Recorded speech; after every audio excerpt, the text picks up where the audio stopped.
Alright, I'm gonna go ahead and start. Sorry. I didn't have to do as much this time. But yeah, no, I am really sick and tired of this year and stuff going wrong. It's so dumb. So dumb. So dumb.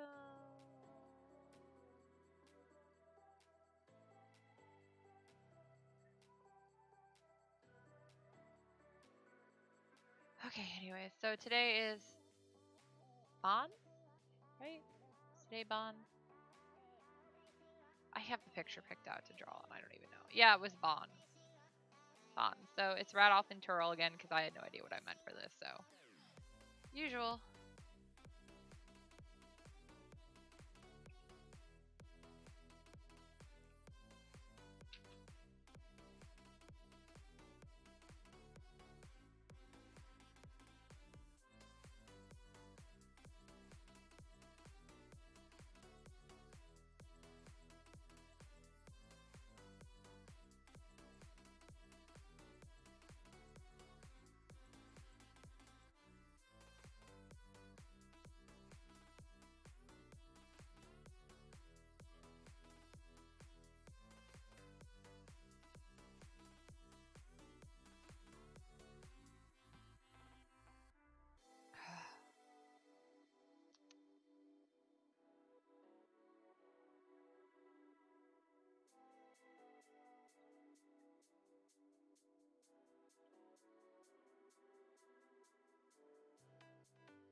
Excuse me.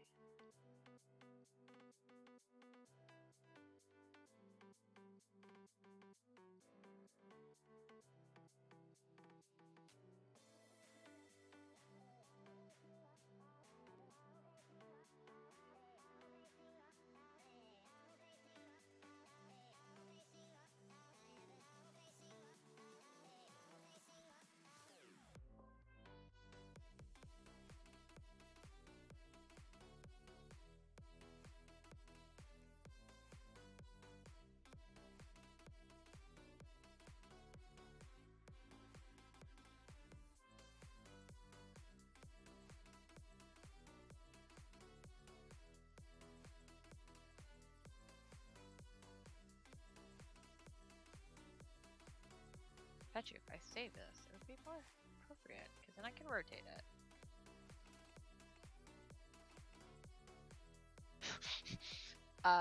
Thanks, Twaifu. I don't really want to join you, though.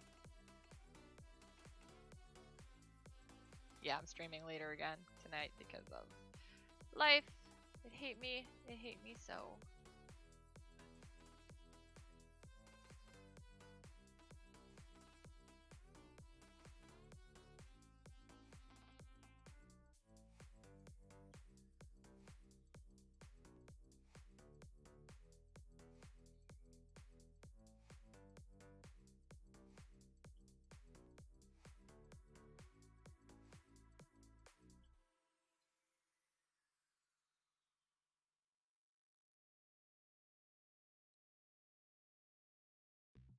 Looks like he's trying to sniff his eye now.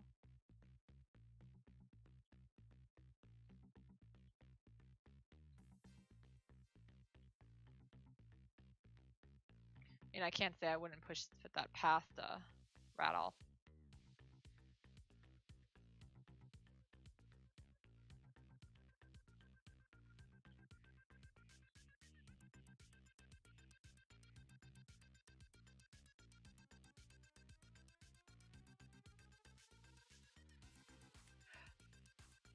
Right. That's what I was looking at.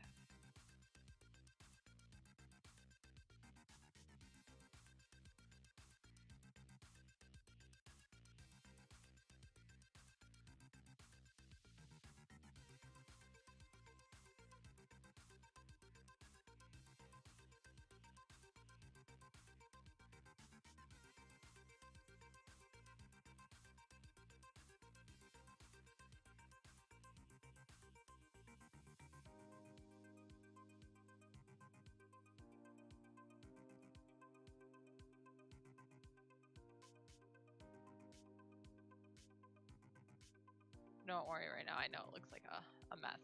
Yeah. So.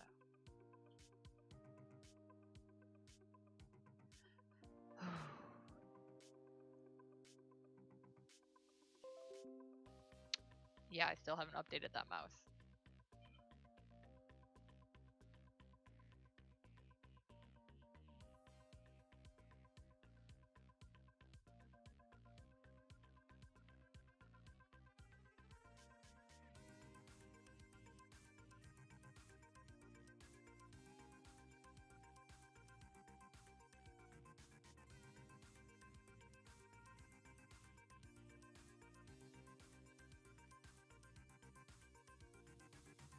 Look, I'm running off the page again, even though I started this far over. I'm great at this, guys.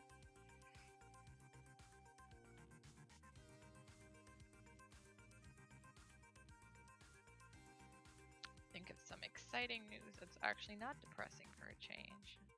Well, I played Among Us last night with Cosplay and Kitten, Too Much Wong, and some other people. And that was pretty fun. Of course, it figures the one time that I was the imposter, I got DC'd. Me and Kitten were imposters together. It was great. Until I got DC'd. We were actually doing pretty good, I thought. I killed a lot of people. Kitten did not. Like, I murdered a whole slew of people. I'm good at that. Don't worry, guys. It was weird, though. Yeah, it was kind of sad because I was like, oh, Kitten and me were actually imposters together. That was the only time I was an imposter at all last night. We didn't do that many games, but I know Kitten had said she'd only had some really short games and they weren't super fun, so I got some of the people I normally play with and stuff, and it was fun. She is like, I don't know what I'm doing in some of them, and it was great. Like, at one point, somebody was like, Kitten, did you vent? And she's like, what is venting? They're like, I guess not. Although it helped get some other suspects out. I have not tried playing with any other roles. I haven't actually played that much. I enjoy it, but, you know, it's one of those. Once in a while, I play, not like all the time. I've honestly have not had much time for games at all during this month. But yeah, I know there's some other rule sets and stuff that people have, like, customized.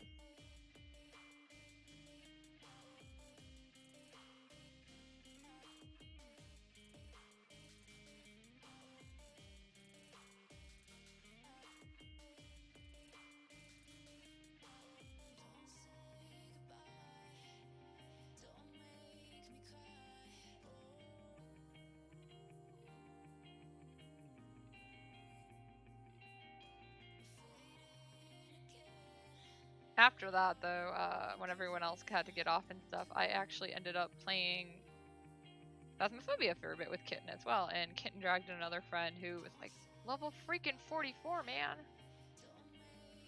It was interesting, because, yeah, I died once, but overall, like, we weren't dying that much. We had some weird issues getting everyone into the room at first, which was not fun, but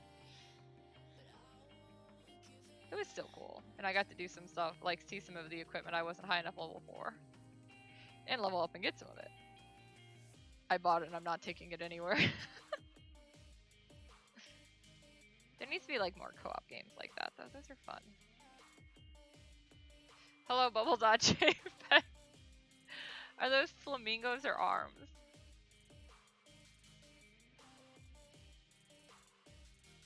Don't worry, Bubble.jpg. I'm also gonna get you next time biceps on Among Us, killing me that one time.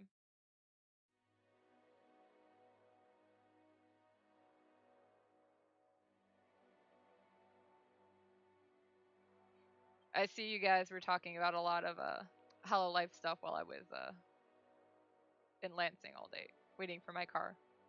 That wasn't even done in time.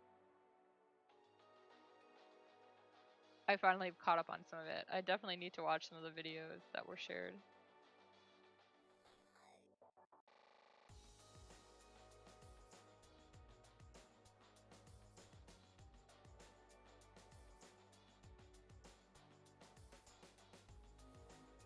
I don't know, hands.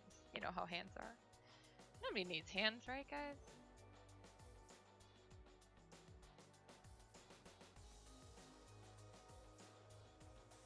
Almost about ready to flip this back.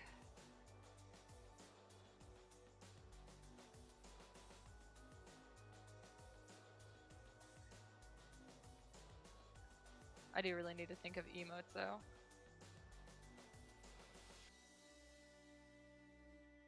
Alright.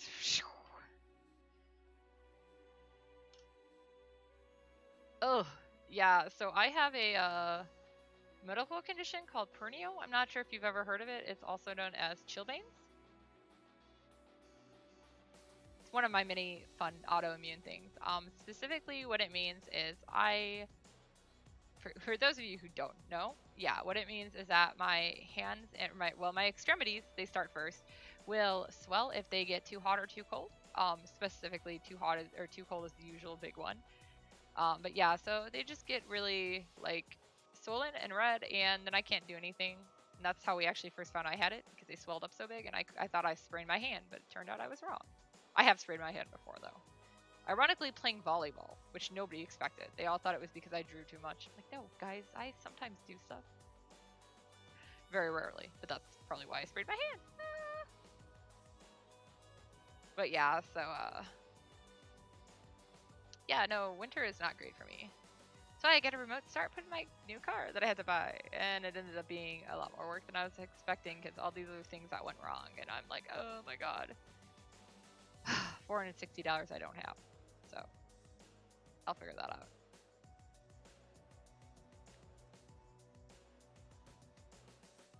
And I still might have to take it back tomorrow. I probably will have to take it back tomorrow. What am I saying? But yeah, no. So yeah, in winter I get to, like, if it's 55 degrees or below, I have to be wearing gloves. Otherwise, my hands swell up. My feet handle it a little better, but I still have to, like, yeah, I wear like lots of warm socks and stuff in the winter.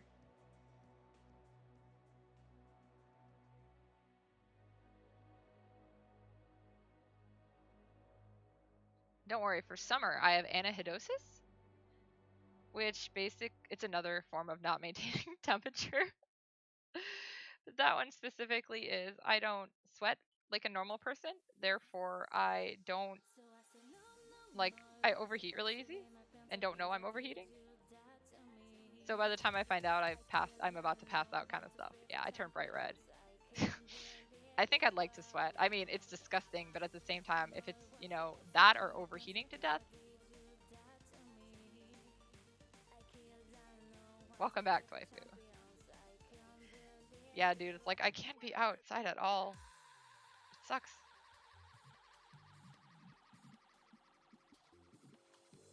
Pant. That sounds like some ASMR going on there. ASMR panting.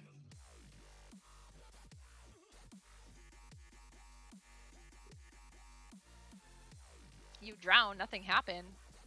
Less disappointing. No murder or anything? Somebody didn't destroy that one hotel in Singapore this time? I have no idea.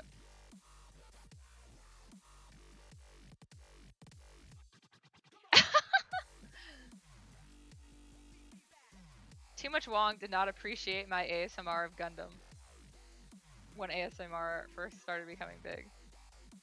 To be fair, I was doing G Gundam, so... Oh my gosh. That's Hachama? I've been casually reading what you guys were writing. I just didn't have much of a chance to respond or look through it that closely yet, because I was in a car all day. I'll have to check her out later. I mean, I'm not into the same kind of stuff that Too Much Wong is for the most part.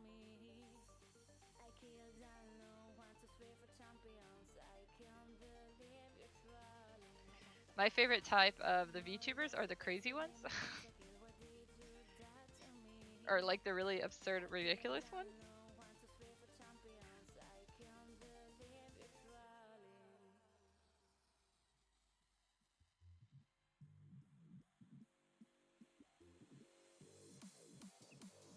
I would love to get paid to just eat. That'd be great.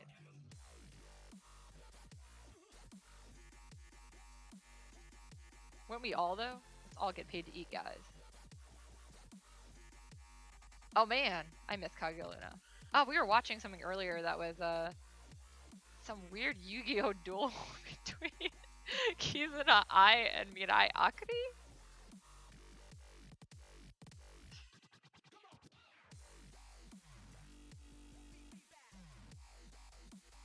And then there was a collab we watched where they were playing this one game that I really want to try playing with some of my arts friends. Like you draw half a picture and the other person draws the other, like the bottom half and top half, and then it gets combined. The first word they had was flamingo, and of course Kizuna I was like fla fla fla flamingo, like Kenshin Yonezu's song. So Kizuna I drew a flamingo, and Mirai Akari tried to draw Kenshin Yonezu's head. It was pretty disturbing.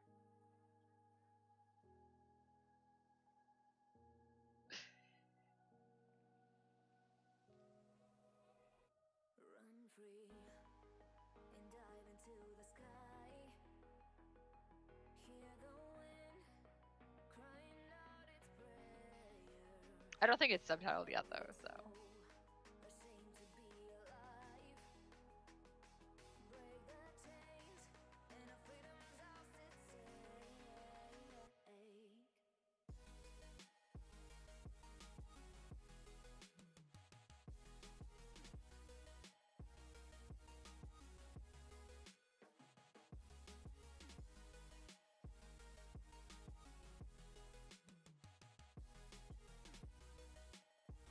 I'm glad Sakura Miko's back though, because I enjoy her a lot too.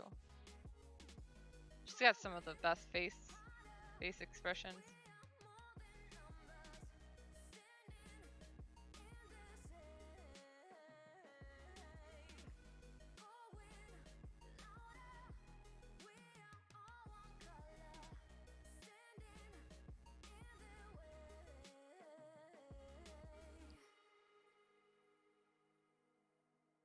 This is completely random, but that reminds me, Twaifu. Somehow this reminds me. One of the artists I follow on Twitter has started drawing a lot of yaoi, and that's not quite where this is going. Not as bad as you think. But anyways, like recently she's been drawing this couple, and I was like, they're very cute. And then like one of the pictures she shared was one of them like throwing cash at people, and so I was like, what is this from? And then I realized she had put the title of the series in the hashtag, and it was a Japanese title, but sure enough, it's the $1 Million Detective one. So I'm like, well, I was gonna watch that anyways, but it made me think of you. If I can find it again, I'll send it to you. But I was on my phone on Twitter, so I'm not sure if I saved it. Good, people should stay home. Stay home!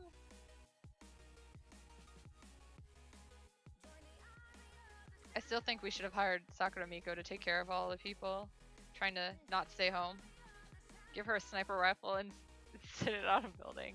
Don't worry, Twaifu, this is what makes me think of you. Random yaoi. It was just really funny. It's not like perverted or anything. Some of the other stuff she does is a little different, but like that one. She used to not draw yaoi either. When I started following her, she was drawing all cute things, and now suddenly it's turning to yaoi, and I'm just like, I'll keep following you though. Some pretty hot pictures on there.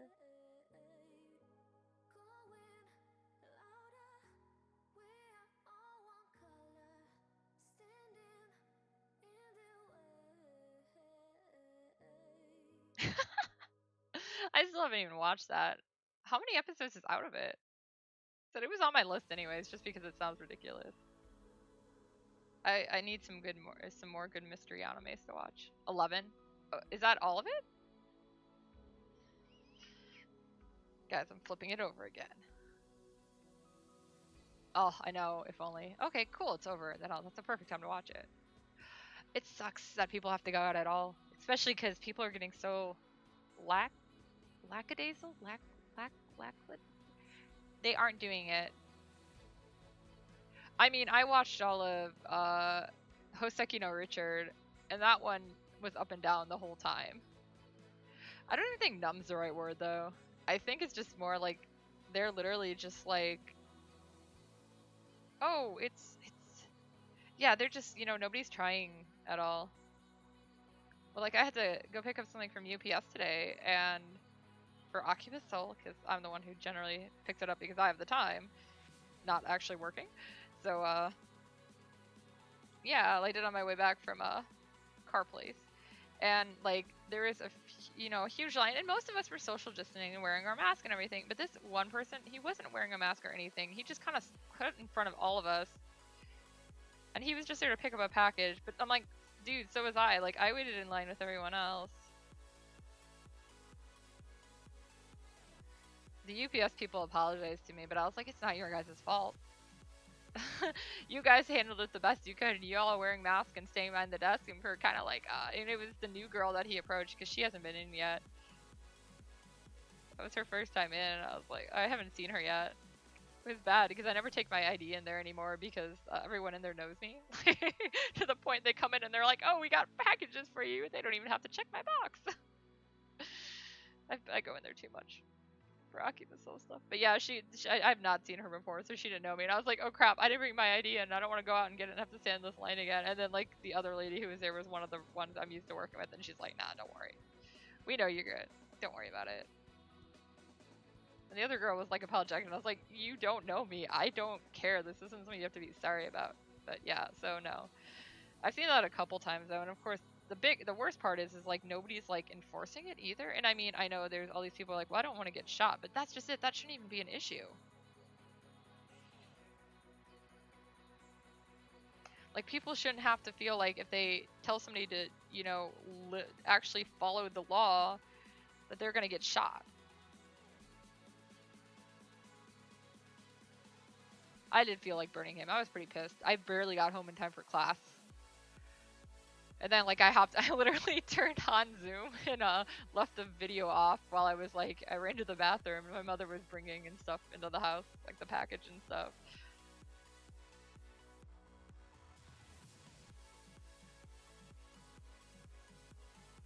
But I still was on. I still managed to, you know, actually let my students into the Zoom class and stuff before it was time. So barely, but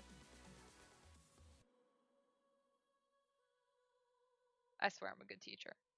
No, this is just a crazy day. I thought my car would be done like way sooner, and they kept finding other stuff that got messed up, and I was like, oh my god.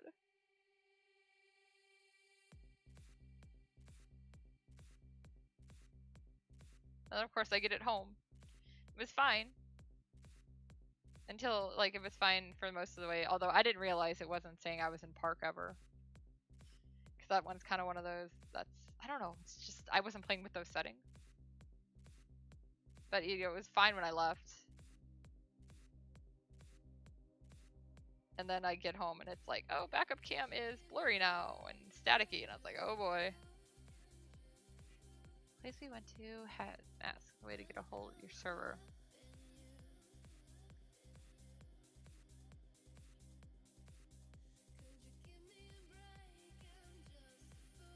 So how did they do that? They made the mask as a way to get a hold of your server? Like, so you like lift it up or something?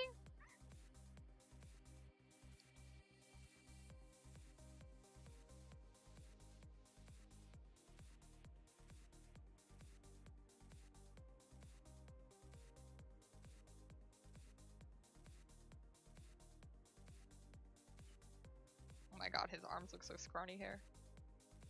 Oh, so if you, okay, cool. That makes sense. So if you wanted your server, you had to put your mask on. That's not a bad way to do it. Although I'm sure people would still complain.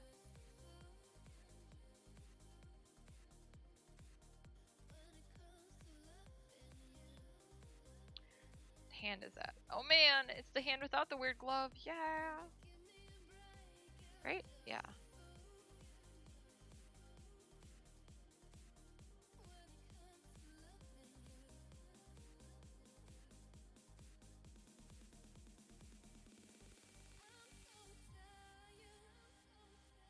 Yeah, I'd say that's a lot safer. I actually have officially eaten inside a restaurant once, kind of. I say it was kind of inside, but it was mostly the whole place was empty. So yeah, that's the only reason. It was completely empty except for the servers, and it was like, you know, a sub place, so they were behind the counter and way far away from us. And so we went to like the furthest table anyways, not near any doors or anything. We ate our sandwiches and left. And even then, I like every time I was worried, I would just randomly like take bites and kept like, should I put my mask back up? As soon as I was done, I put it back up. But no, I'm just like, so many places are handling it badly. That's good. Yeah. Yeah, a lot of see, at least a lot of the places near us that I have because we've done some pickup. We haven't actually done a lot of eat-in. 'Cause even that was only like last week that I did that. But no, they're just a lot of them are doing a really good job. The ones that I'm worried about are the ones I'm not going anywhere near. And I wouldn't have even eaten at that one except for the fact that it was completely empty. And like I have wipes in my purse now, thanks to waifu. Now I'm carrying some in my purse.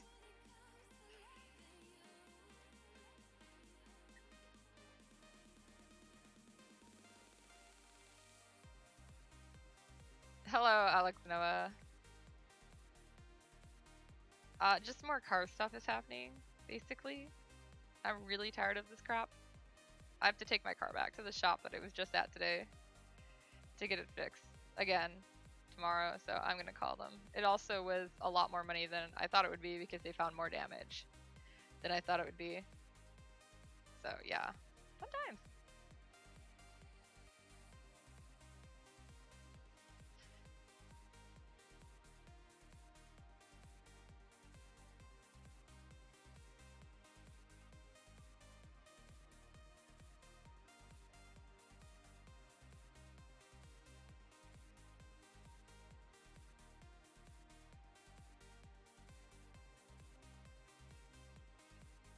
At least I should be getting an influx of birthday coupons soon, so I can go pig out on whatever I get.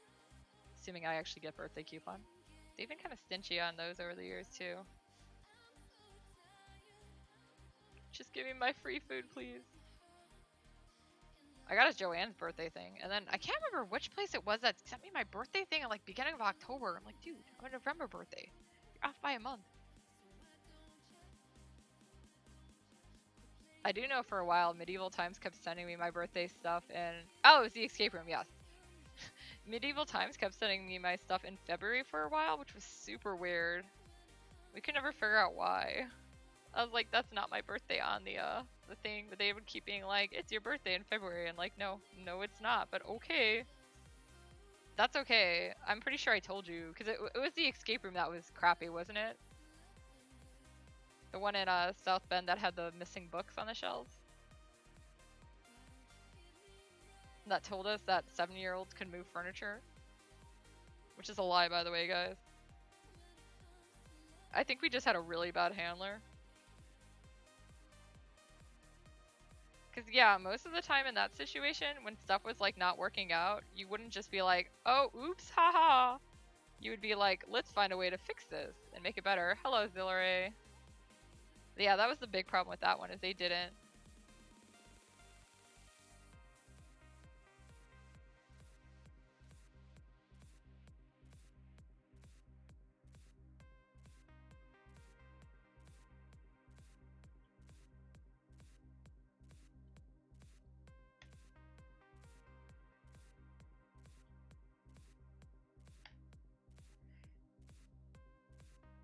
Oh. Arms. This looks so weird right now. I think it's because I drew that too big.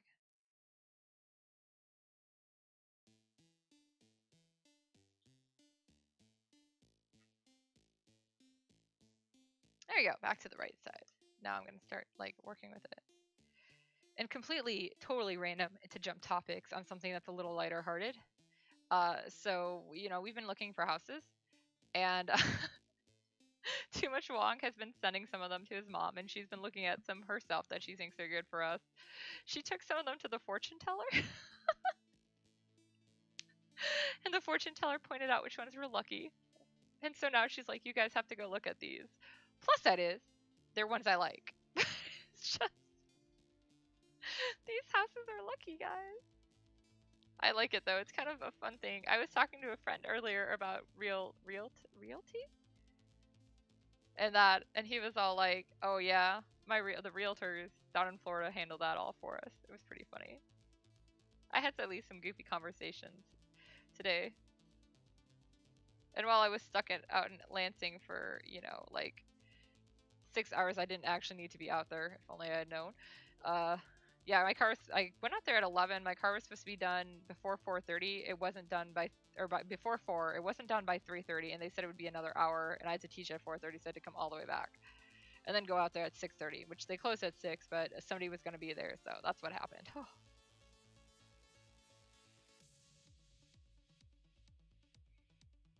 But yeah, no. While we were out there, though, I also cleared a bunch of Pokemon research because 6 hours. My mother drove with me, and we drove in her car and found Pokestops. That's about it. I also ate fries. You're not wrong. That was also my lunch. I had fries. It's very relaxing. Fries. I mean, I love fries. They make me happy.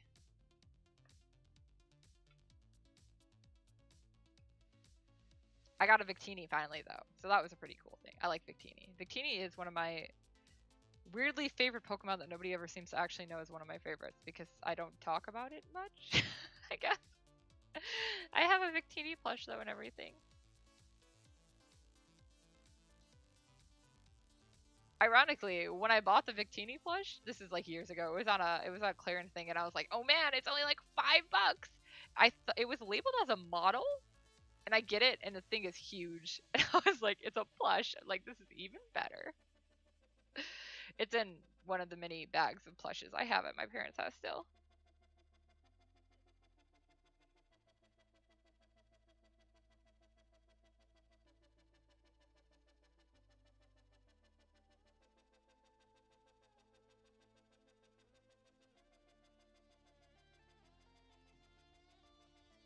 This is so weird. I'm on the opposite side of the page I'm used to being on. Send you a list and money. Yes, that would be good.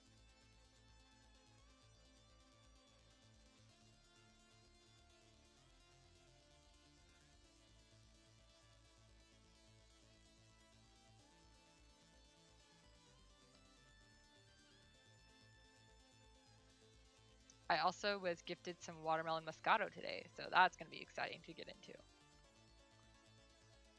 Pretty much getting to that point where I feel like drinking every day. I don't, but I feel like it. I've been pretty good about not drinking.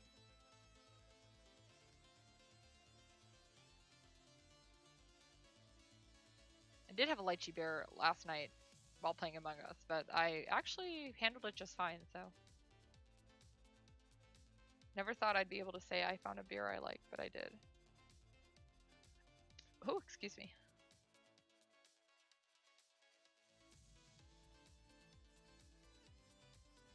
I've also harassed a lot of cats, so that helps. Harassing cats always makes me feel better. Them, not so much.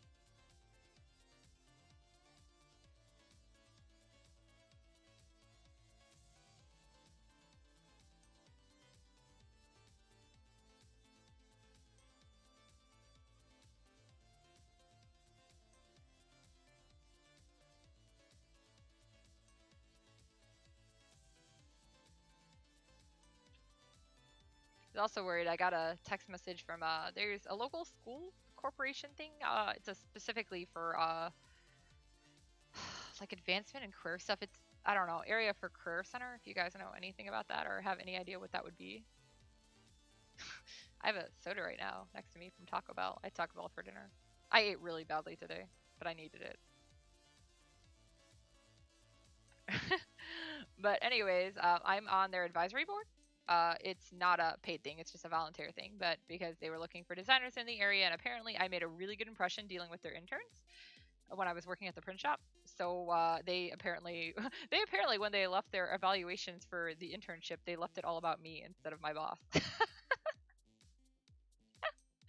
So they ended up the guy contacted me, the one who's the head over there, and asked me to be part of the advisory board, and I've only done a couple things on it, but yeah. So I got a text from them today, and he's all like, I need your new place of employment. I was like, still unemployed. And I was like, he's probably gonna be like, he can't have you anymore. No, he's just like, oh, I'm so sorry to hear that. I sent you an email with the information. We're gonna set up a Zoom meeting for the advisory council. We'll have you on. So I'm like, oh, that's okay.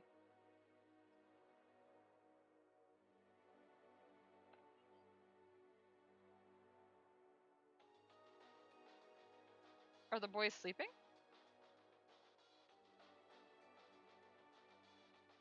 Well, I he didn't mean it in a mean way. I think it's just one of those. He knew I lost my job back in like March because he had talked to me back in March. I did actually do something for the advisory board back then.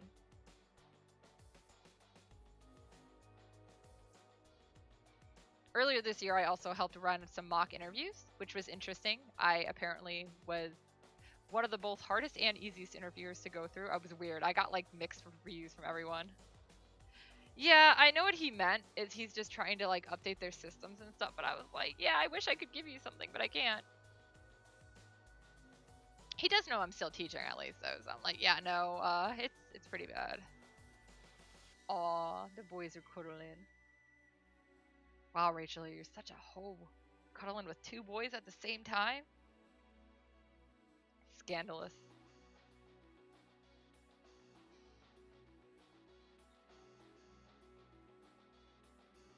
I know they're cats, and in case anyone else didn't know, they are cats, not actual boys. They're boy cats. Fuzzy pants are great. I'm about to break out that Nyanko Sensei Kigu you got me for Christmas last year. It's getting cold enough to wear that again.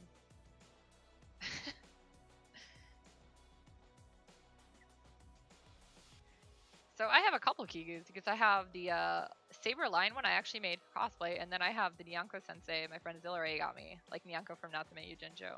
Has a little tail and everything. Oh my god, that thing is so warm though. Oh, as long as you're committed to both of them. That's all that matters. I remember back when we were in a committed relationship on Facebook.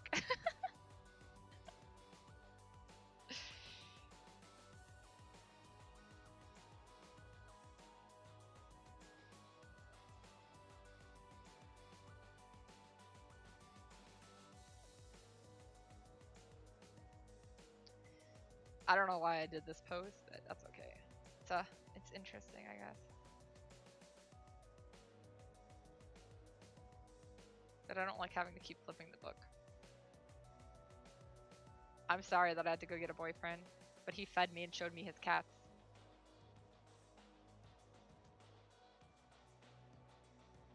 Dude, on our first date, he took me to Shabu Shabu, and we got those chopsticks you break apart, and I broke them apart, and then I did the the Osaka thing from Azumanga Daioh and held them up to him, and I was like, why did I do that? He's not gonna get it, and instead he was like, oh, Azumanga Daioh, and I was like, never mind, he got it. Yeah, you did have a boyfriend for a while, too. Yeah, that's how nerdy our first date was. That's kind of when I knew I was like, oh, this guy might be a keeper, even back then. We also talked about other things like pretty early on because, you know, we were both older. So we're like, I say that like we're like ancient. I didn't mean it like that.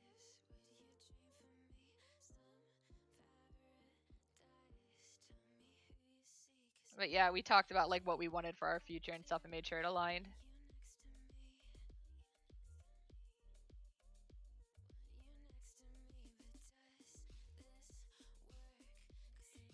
I still do greatly enjoy the fact that a lot of my friends did not realize I actually wanted kids. It came up at a party once. I was like, I want one kid. They're like, what? You want a kid? Because I mentioned like I was looking at homes that I wanted to stay with a home in a good school district. And they were like, what? Yeah. Dude, my son's going to be smart. Yes, it's going to be a son. He doesn't have a choice.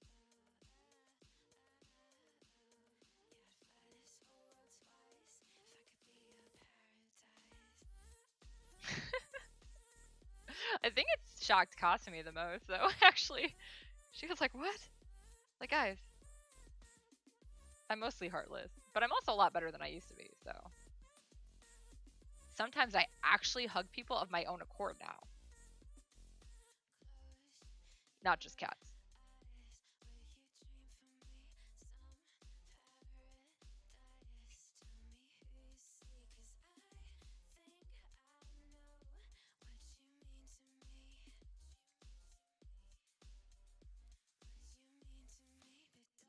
I get to pick it. Don't worry. I totally do.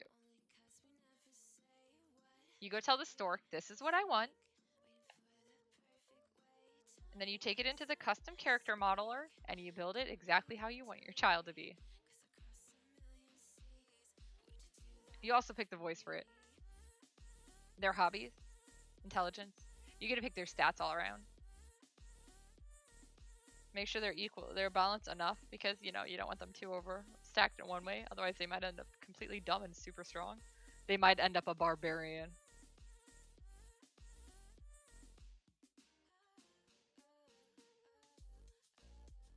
Yeah, it's definitely the guy, but I'm just joking, obviously.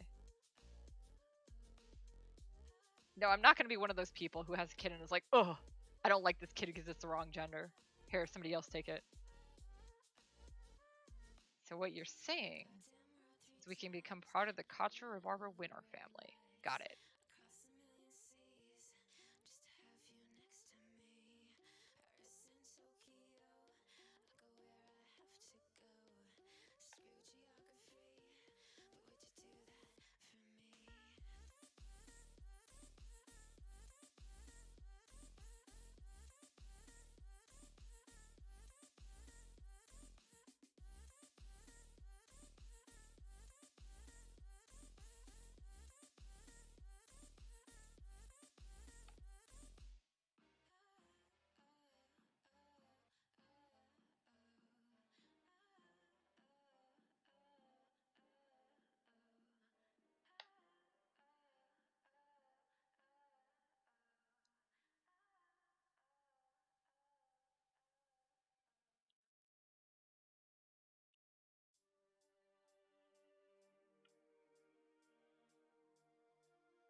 So since October is almost over, NaNoWriMo is starting pretty soon. For those of you who don't know what that is, it's National Novel Writing Month. Yeah. It's funny, but I'm going to have more time during that, even though I'm also doing that.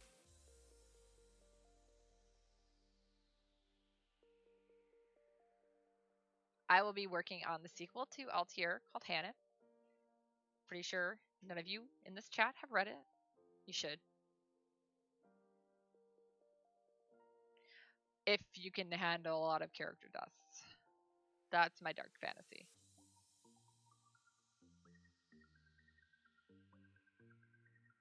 That was also the book I wrote, or well, it was a story. It became a book. It was a story I wrote. The challenge to myself to make sure I had some trouble killing characters off, so that was my result. I actually already have some of it written too. I still have also not finished the short story for the Archive of Sinners event this weekend, but I'm pretty sure what I have written will be enough to cover an hour easy. I actually wrote some more in the car today though while we were driving around, so I've got a little more done.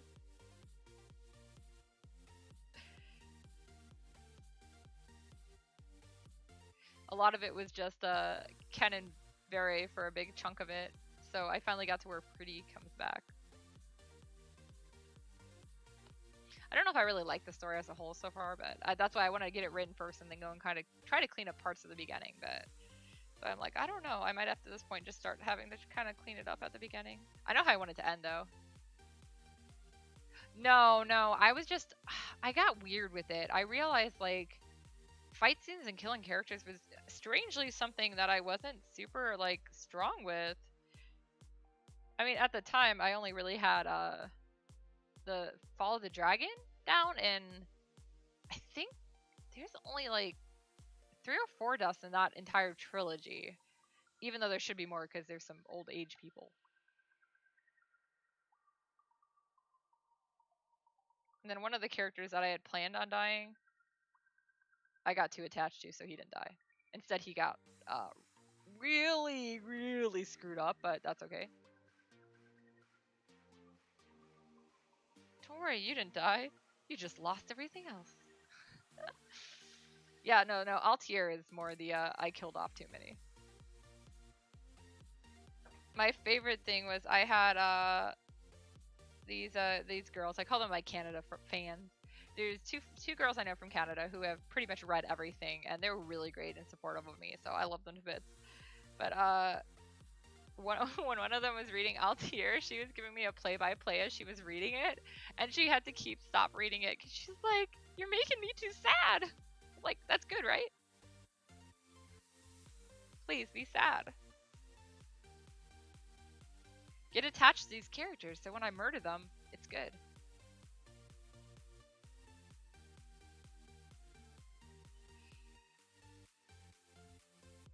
Although I will say that was also a book where one of the characters who survived actually wasn't supposed to.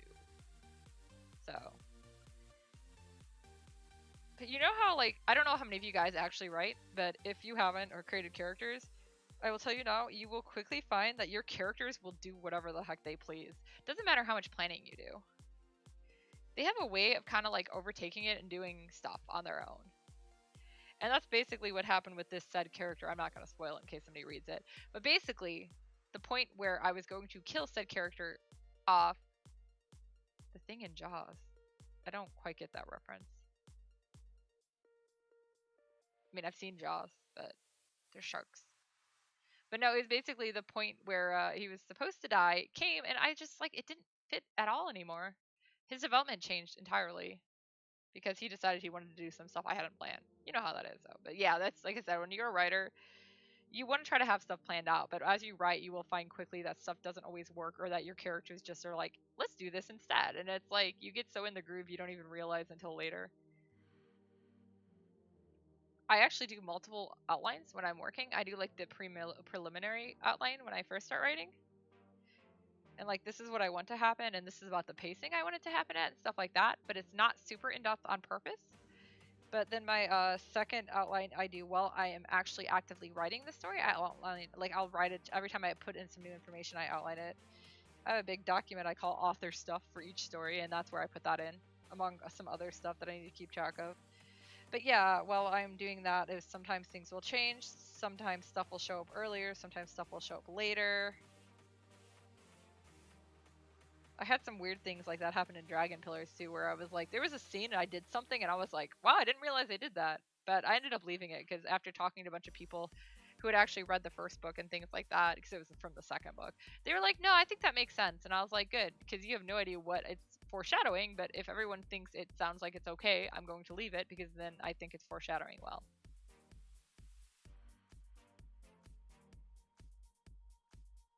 Oh, I didn't know that. That's pretty cool. So for people who, whoa, I'm gone because it's too much wrong.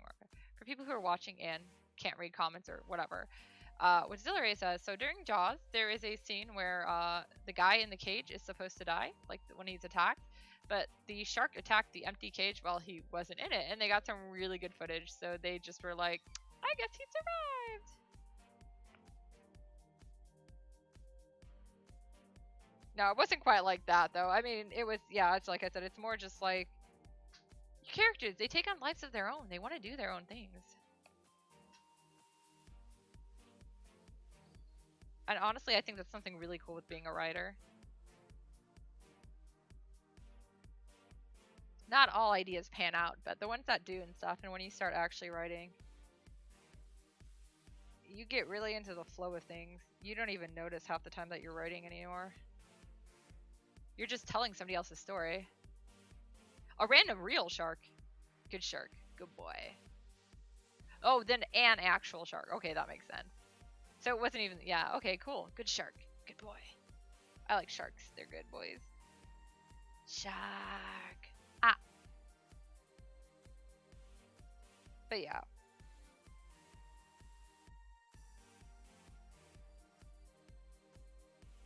I think almost all the random tidbits I know about random movie filming is Jurassic Park because I was obsessed with those movies.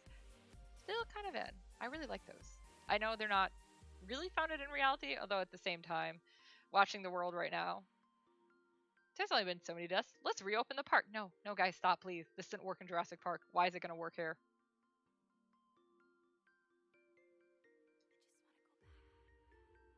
But in the first Jurassic Park, when they were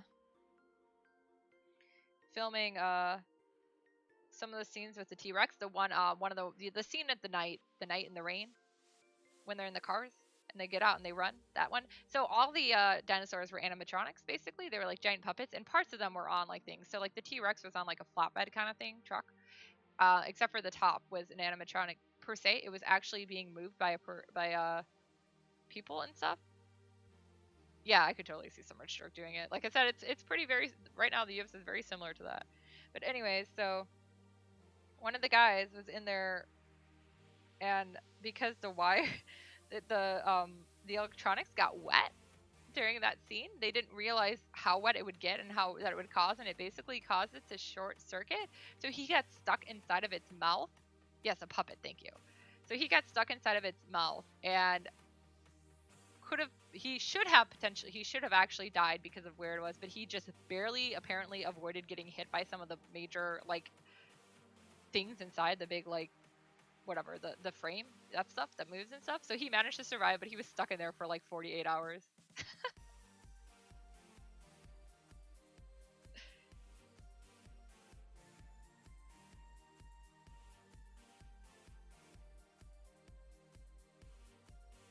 So yeah, there's some random Jurassic Park knowledge.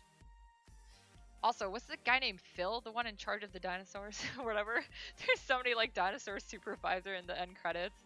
Like, you had one job, man.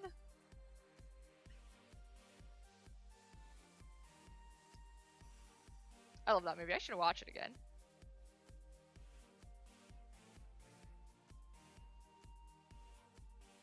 I also enjoyed the books, which are slightly different. There's not a huge lot of difference between the first book and the first movie, though. The big difference is the fact that the boy was actually older than the girl in the book, out of the kids. And also the girl did not have any hacking skills. That was all the guy. Yeah, the guy was a nerd. And the girl was just the, like, you know, jock type character or whatever. So, and then, see what else was there, because there wasn't a whole lot of differences. Oh, there was a scene with the birdcage that they did not include in the first movie. It was done in the third movie instead and handled a little differently, obviously, because of it. But yeah, I love the books. I love dinosaurs. Life tip: avoid being trapped inside a T-Rex in any circumstance. Nah, live a little. Let's get eaten.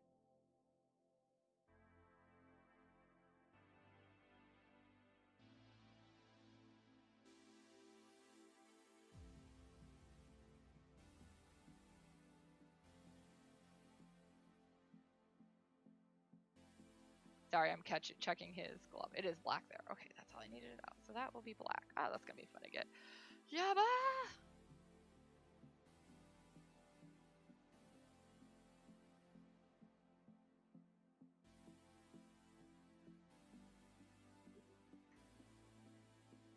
If raptors were real, velociraptors. I mean, first off, they would actually be really small. The size of the ones in Jurassic Park are closer to a Utah raptor. I just want to call me Euroraptor. It's a Utah raptor. I always pronounce it weird, but it's literally Utah and raptor. I felt so dumb when I realized that. I just made an entire theme park full of them and didn't even realize. But yeah, they were bigger and more like that size. Actual velociraptors were pretty small and did indeed have feathers. But yeah, no. I always joked that if raptors were real, I would get them and ride one across cross country. I don't know why, but I was told it was okay. I was allowed to. Don't worry, my parents are gonna let me ride. I was a weird kid. Don't worry, guys. I'm completely normal now.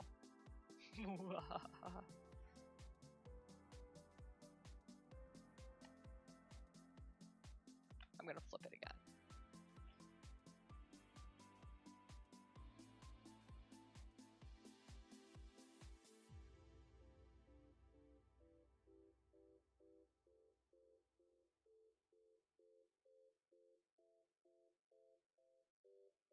Well, the zombie T-Rex only works if you know somebody who can play polka.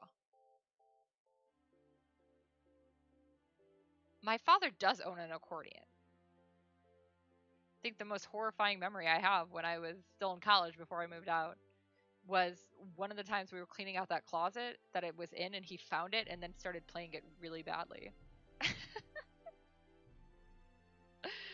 Like, why is this thing even still here? Please burn it.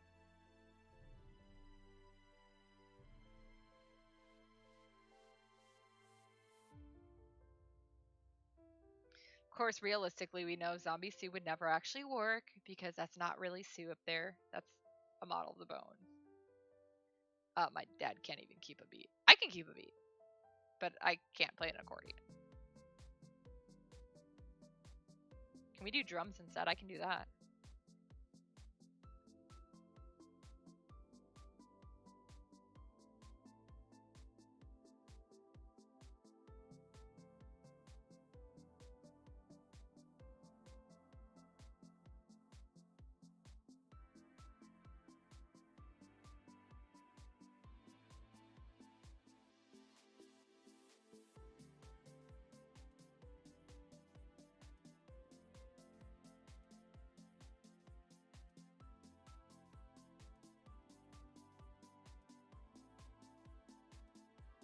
Speaking of, totally random, but I'm still talking about dinosaurs. So Zillary got me a children's book last year for my birthday, Christmas, something. I have it. It's on my shelf. And it was indeed in my Amazon wishlist because I thought it was great and I did indeed want it. It's called P is for Pterodactyl.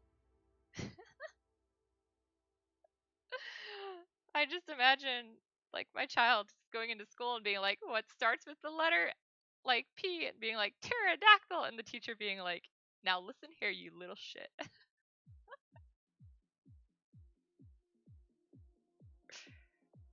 Makes me think of myself back in which I said witch because I read the word witch. Sorry guys. Back in earlier grades of school, like when we were first, I don't remember which grade we learned multiplication. Whichever grade that was. I think it was like second maybe? First? I don't know. When did we learn it? It's a great book. It really is. I love it so much. But yeah, when we learned multiplication and our teacher was like, so what's 8 times 5?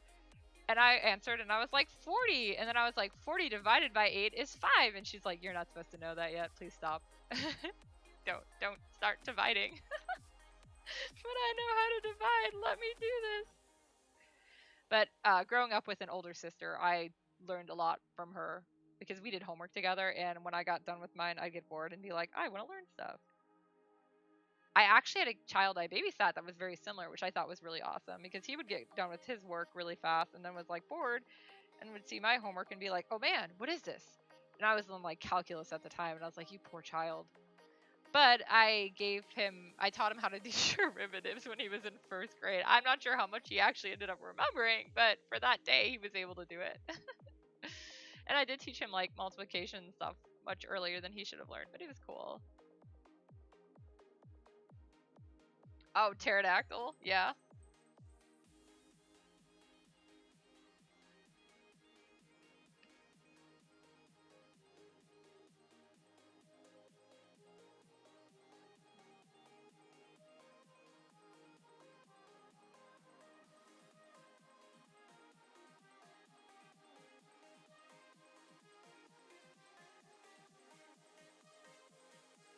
I would have been like, no, child, you're wrong.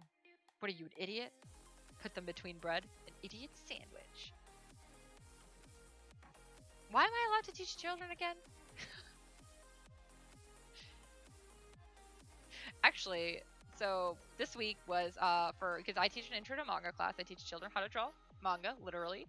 So today was this week was dealing with some transitions in manga and dialogue bubbles and sound effects. I was honestly really surprised. My Monday class. So both my Monday and Wednesday class have had what I consider. Oh, he didn't think there was a Y. Oh. But both my Monday and Wednesday class have like one student I would consider particularly troublesome in each of them. And for some weird reason, on my Monday one, he was the only one there, and I was like, oh boy, this is gonna be a horrible class. No, we had a one-on-one class, and dude, he did an amazing job. Like I was shocked. Like he put in so much effort and was getting all of them right. Like he knew all the dialogue bubbles really well, which isn't surprising because there's a couple that were tricky, but he even got the tricky ones, like the negative thought bubble and stuff. If you guys have read my mangas and stuff, you'll see which ones, because it's the ones I use in my own stuff, which I learned from other things. Google is always the answer. But yeah, so I thought that was pretty cool. And then the sound effects are a little harder, and I put them all in Japanese so they can't tell what it says. Because when I had them in English, I'd be like, what kind of sound effects is this? And they'd be like, thud. And I was like, well, duh, that's what I wrote. So I have it instead don, because that way they can't read it. But he did amazing. I was really happy. And then we had some time afterwards, so then we were talking about shading. And we didn't have a lamp or a ball, but I found some random item, because it's an art gallery. So I found a random item, cleaned it off, and then used my flashlight on my phone, and we did some shading exercises. So I thought that was pretty cool. Like, he's really serious about stuff. I was surprised. So he's doing better now. And then today, in this class I had Wednesday night, the girl who was more troublesome, the last 2 classes, she's been a lot more like talkative and answering questions without me having to fight her. And it was the same thing today. So she put a lot of effort in today. So I was very happy. Random sentences with dinosaurs is great.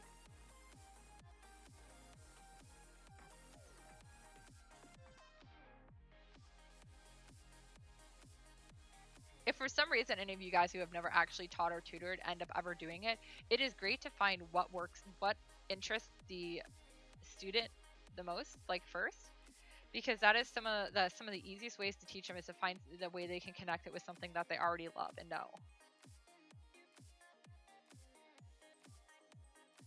I've been tutoring an autistic boy in Japanese and a little bit in art, mostly in Japanese, for about 6 or 7 years now. It's been a while. I've known him for a long time.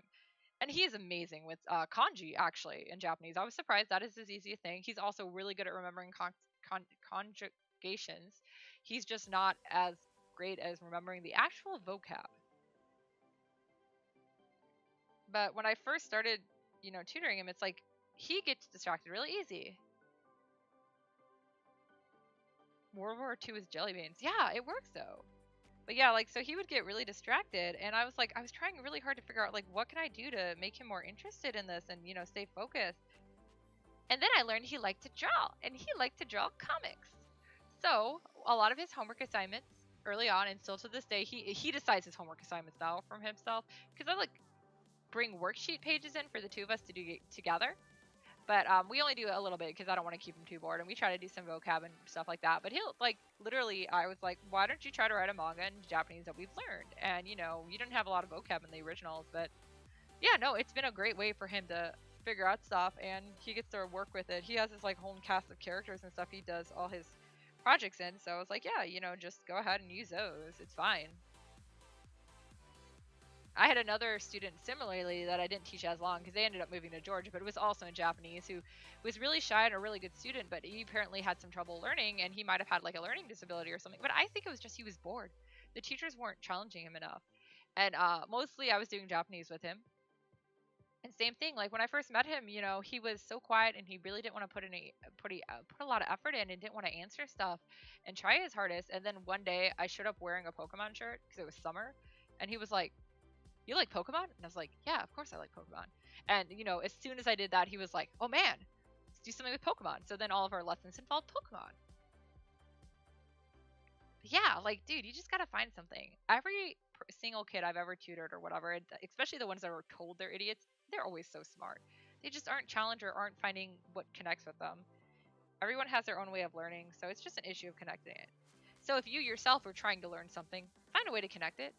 When I was studying kanji initially in college, me and my older sister compared the kanji symbols to some really, really weird stuff. But to this day, I see a kanji and I know what it reads as without having, because I've studied a lot at this point. I've been studying for probably close to 20 years for Japanese, but I'll see something, and my first thought is I read it without any thinking, and then the second thought is, oh man, that time that my big sister was like, dude, this looks like a guy fanning himself, and that's why it's hot, or atsui. And I was like, darn it, it's still there. But dude, no, I did amazing in kanji tests, and so did she back then, and that was still when I had a decent memory. My memory sucks now, guys. I forget what day it is half the time. I don't even know my name all the time. But yeah, no, so it's good teaching methods. I am surprisingly actually a pretty good teacher, which is very, very surprising if anyone knows me, but apparently I am. I've also gotten a lot more patient as I've gotten older, so I think that's part of it.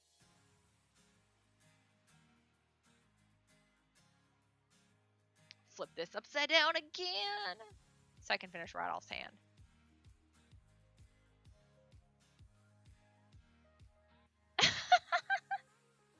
But hey, it works. I will forever remember when I was in Spanish in middle school and Holly was in was in German. That session, we would teach each other dumb sentences in the other language, and I don't remember I don't remember all of them, but I remember the ones she taught me because we were watching Revolutionary Girl Utena, and we got to the point where Auntie's Auntie,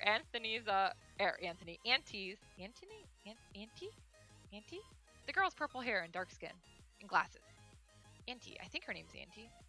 God, it's been forever since I've seen her. Anyways, we got to the point where you find out her brother is buried in the rose garden. So the one that Holly taught me was Mein Brut ist tot in der Rose Garden. My German pronunciation is horrible, but that means my brother is dead in the rose garden. And so I'd always say that to people. I never had a brother, by the way. All sisters.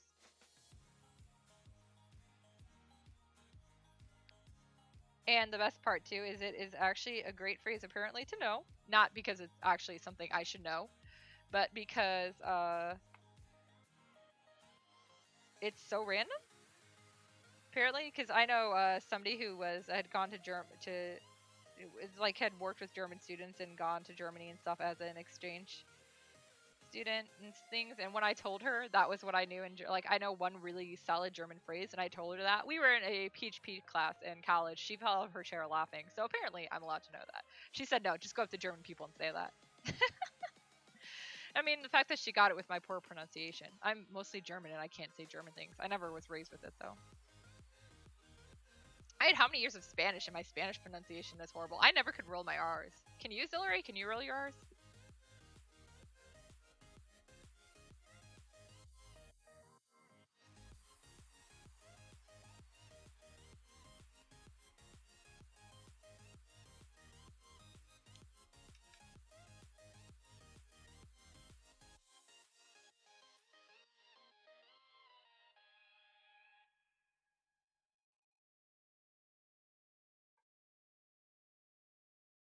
Oh, I'm gone again. You just do that because you want to see my boobs bounce, don't you? Too much Wong. He's trying to do it again. He's behind me right now. I don't know what is this outfit. It makes it look. The model's exactly the same. He's dancing around behind me now.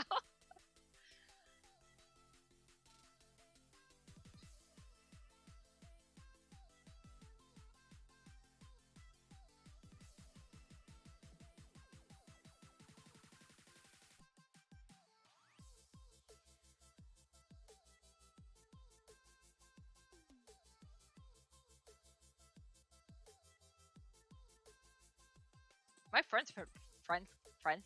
my English pronunciation is questionable at times.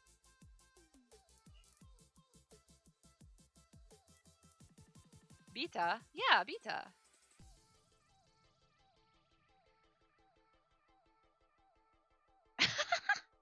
Okay, I was gonna say, I doubt you can roll your R's either. Not because I don't. Yeah, I don't know. It's a hard thing to do. But yeah, my French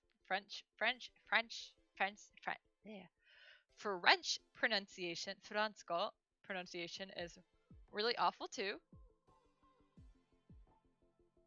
Ça va? That's what's up. Mercredi. That's Wednesday. I have a character named that. That's mainly the reason I remember that. I don't know why I named a character Wednesday, but it was when I was taking French. I had a little French and German too. Just my pronunciation was never that good at the Germanic languages. It was so weird that, then I take Japanese and my pronunciation is really good. Like, dude, of all languages? My Chinese pronunciation is also atrocious, but I have been learning onomatopoeias in Chinese. Specifically in Cantonese.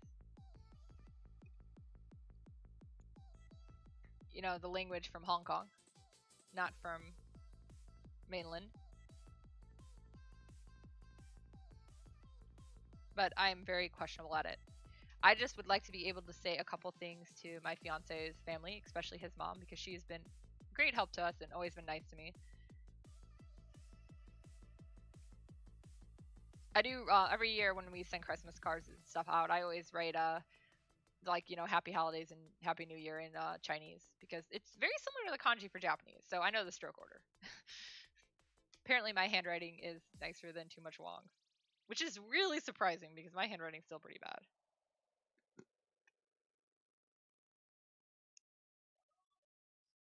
What was that? I want to know now. Yeah, yeah. I type pretty weird too. Like I said, if you guys have ever had the misfortune to read a text message or a Facebook chat from me, especially if I'm doing it with my phone and in a hurry, or if you've ever had the misfortune to read any of my Nano stuff before I've really started editing it gets pretty interesting. I remember there was one year in Nano where the entire time the character kept trying to sue the tree. By the way, he wasn't actually suing the tree. I just, every single type I wrote use, it kept coming out as sue because my dyslexia kicked in really bad that year. So yeah, no, he just tried to sue the tree. We had a lot of jokes about that. Well, the person I had a lot of jokes about that with is no longer my friend, so I don't have jokes about that now, but I did.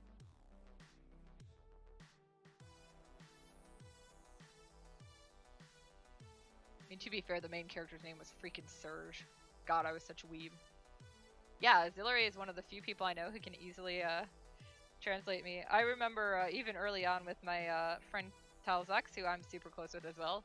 We said memes to each other on line anymore. We used to work on translation Seiyuki together. I translate, she edits. And there was a couple times I said something and she's like, what?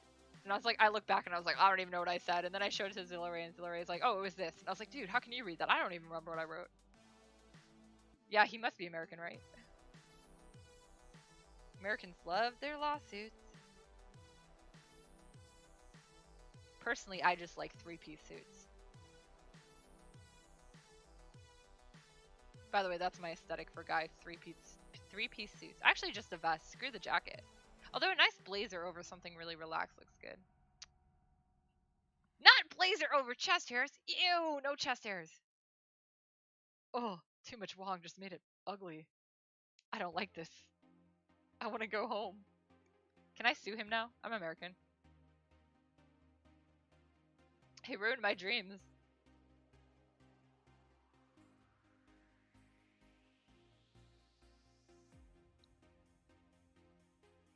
I don't do a whole lot of art of Ken from Archive of Sinners, but I absolutely love when I get to do because I get to do some really fashion. He's very fashionable, which I am not, so that means I have to do a lot of research. But yeah, I look up like some of the fashion stuff because he's very well, he's a Japanese American, so it's exactly the type of fashion you would expect. Though apparently, I also was giving some, I don't know, some odd clothes to Nyoga and Arcolo, but I've been told they're actually wearing very fashionable clothes. I was very surprised. I was like, what? This is fashionable? Okay.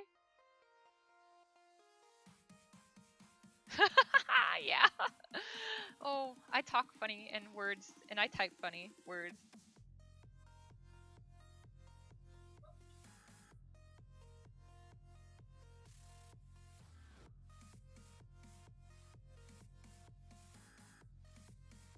I've actually probably gotten worse than I've gotten better, which sucks. Maybe all this streaming and talking to people will make my talking improve.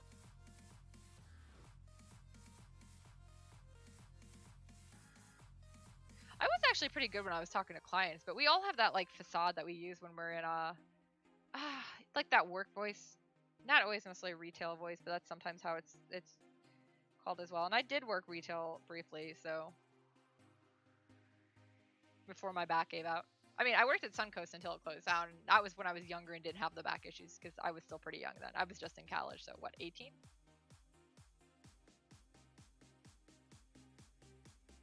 But my back went out when I was 21. I worked at a grocery store for about 3 months before my back went out. Yay!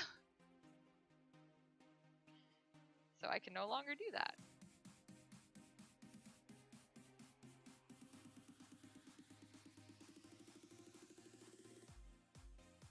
But yeah, we all have like that customer voice that we use. Retail does suck crazily. I am so mad when people are mean to like retail people. Like, dude, they're doing their best. Don't be mean to them. They've dealt with assholes like you all day. I am the type of person who's like tries to calm the situation or at least apologize to the person afterwards. I'm like, so sorry you had to go there. I'm gonna be the best customer you ever had. Well, Zillary, you remember when we were at Baker Square that one time for Pi Day, right? Our waitress kept coming around and telling us that she was so happy that we were, you know, her because we were being so easy to handle compared to everyone else she had. I mean, I remember when that Karen went off on us because, you know, we got our seats first. And she was like, they weren't here before me. And it's like, we were. We just stepped out of the atrium, so we weren't in the way, but our name was in the book first. She also had like a party of 5 or something. We had a party of 2.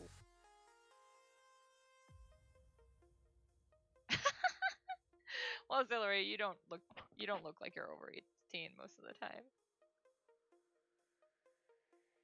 You're still schmall. I love my small friends. They're so schmall.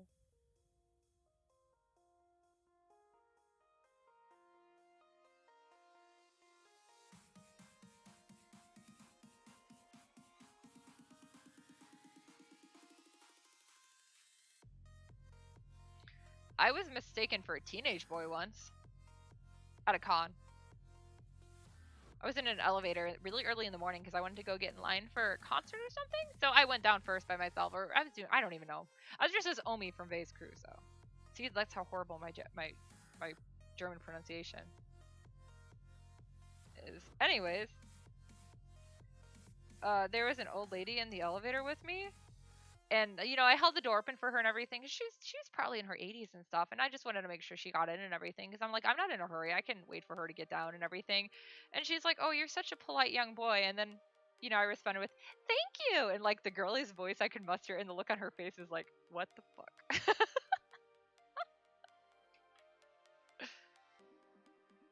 Oh my god, I hate when people try to touch, well, especially hair. I will say that was one of the best things about Japan when I was over there for school. Like, everyone wanted to touch my hair, but not a single person did without asking. Because they're all like, oh man, blonde hair, long blonde hair. I think the only one that actually touched it without asking was the dorm mother or whatever at the dorm we stayed in when we were in Kamogawa. And she had been with me for like 2.5 weeks and we had talked a lot. And so I think, you know, she felt comfortable enough that, and I mean, I didn't, at that point I was comfortable enough with her too, so it wasn't an issue. That was the last time she was going to see me, so I think she just took a chance. I was like, I don't care, it's fine. She wasn't like grabbing it, she just like stroked it a little bit. Like, yeah, I know, when you're used to seeing, you know, black hair all the time. Is curly hair really that unusual though? I mean, your hair curls really nicely. The way you put very little effort to make it curl very nicely. Because I've seen you curling your hair.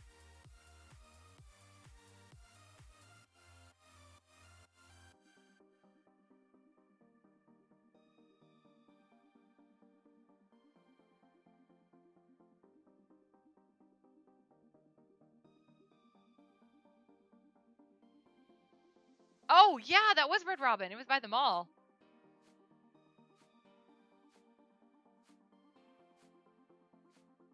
Yeah, I did think that was hilarious. She asked the other two, you know, the actual teenagers first, and then was like, you guys aren't old enough. I'm like, no, actually, we are.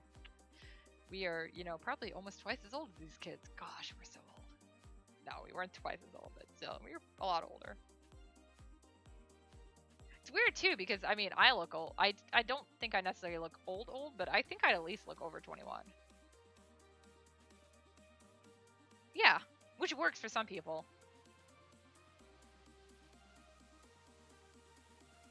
If my hair was shorter, all I'd have to do is wet it, like do some finger curls, basically, with a little gel, and it would keep perfect curls. Yeah, it was a guy with his kid. You're right.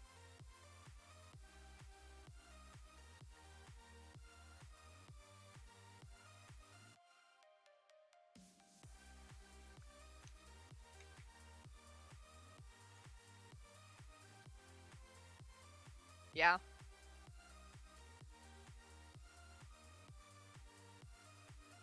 I mean, honestly, looking at that, the only way I physically have changed since I was that young is I've got a little chonker compared to it. I am not fat. I don't think so. So don't worry about that, guys. I don't think I'm fat. I'm not gone that far. I don't even want to necessarily lose weight. I just want to firm up, which I actually have. I've lost some of the, what do you call it? The width on my belly. So I'm pretty happy about that. Thank you, Ring Fit. I'm also getting some more arm strength back in my arms. Just wait. One day I'll be able to open jars all by myself. And I guess I don't need too much Wong anymore. Isn't that the only thing guys are good for?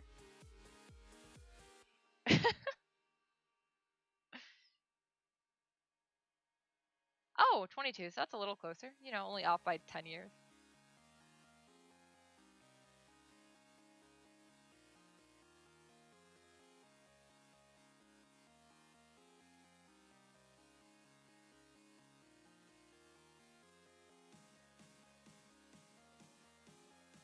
My favorite thing is to accidentally date myself. You know, we're talking about something and then I make a reference to like something that's from the 90s and it's like, what? You know that? And it's like, yeah, guys, I'm a lot older than you think. Yes, do it. Ring Fit, because we can like give each other challenges and stuff too. I don't know if there's any way to like actually work out physically together. Like when if there's like an actual challenge thing we could do.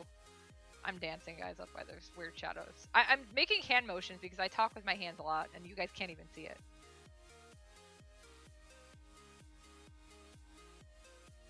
Yeah. Brad also looks younger, too. None of us really look like we're our age. We all look like, I think most of us at this point look like we're at least adults, but we all kind of look exactly the same as we did like 10 years ago, which isn't bad.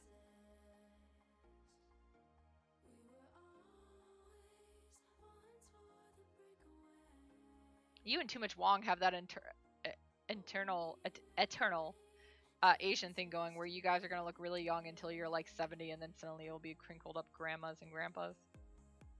No, actually, Too Much Wong's mother is 70 and she looks great for her age. I never would have guessed she was that old. She also moves like somebody who's in like, okay, she moves better than I do. I was going to say 70 and they're like 40s and I was like, no, I'm in my 30s and I move worse than her. She's hard to keep up with.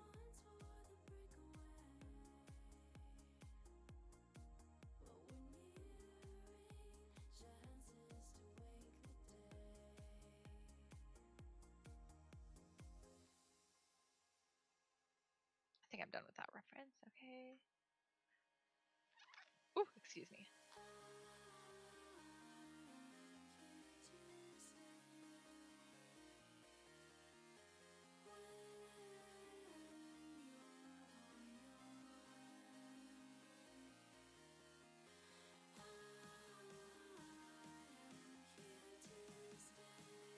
I am definitely a big talker of hands. Talker with hands? Yeah, that's the word I wanted. I always have been. I'm not even Italian. Okay, I have a little Italian in me, but still. I'm not quite sure where I picked that up because nobody in my family talks like that. It's just me. Obviously, I'm not talking with my hands while I'm drawing.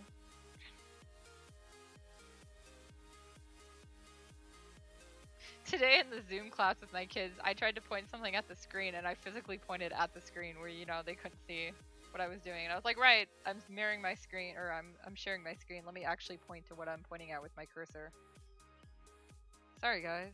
Your teacher is nuts.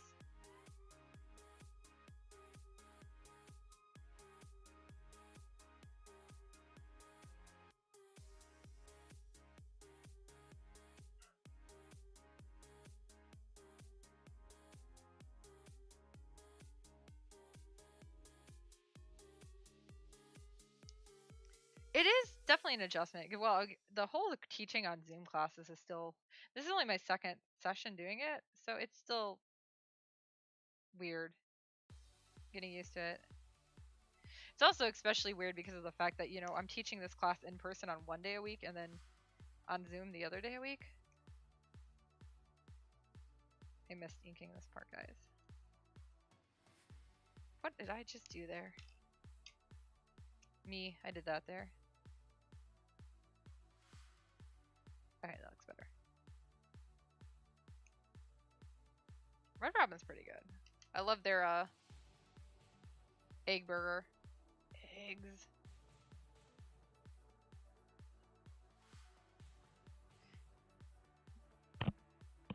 And bottomless fries.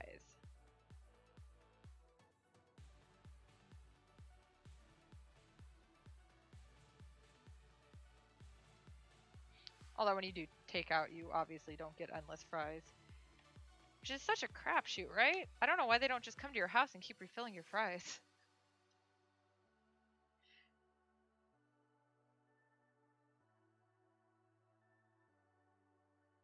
I hope everyone realizes I'm being sarcastic. I'm not that crazy, I swear.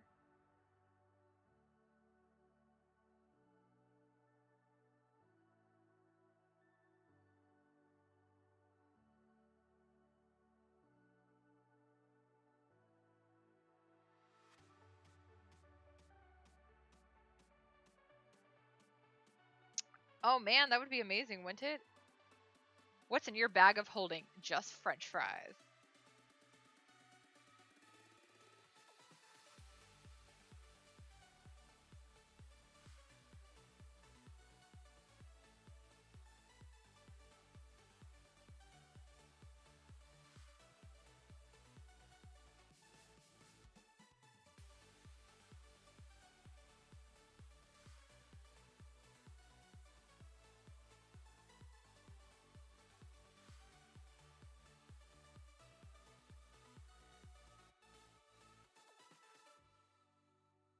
Now the real question is, would it be the same type of fry or would it be like a variation? Like could you have sweet potato fries one day and then like cheddar Parmesan fries and then just like normal fries? Or like McDonald's fries and then Wendy's fries? I'm asking the important questions, guys.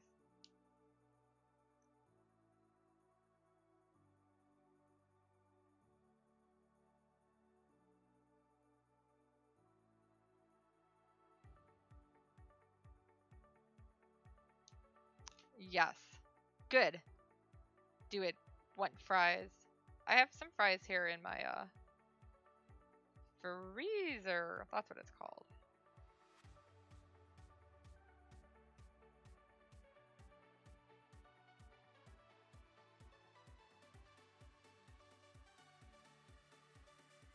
This is my sad, pathetic attempt to not put effort into grass, guys.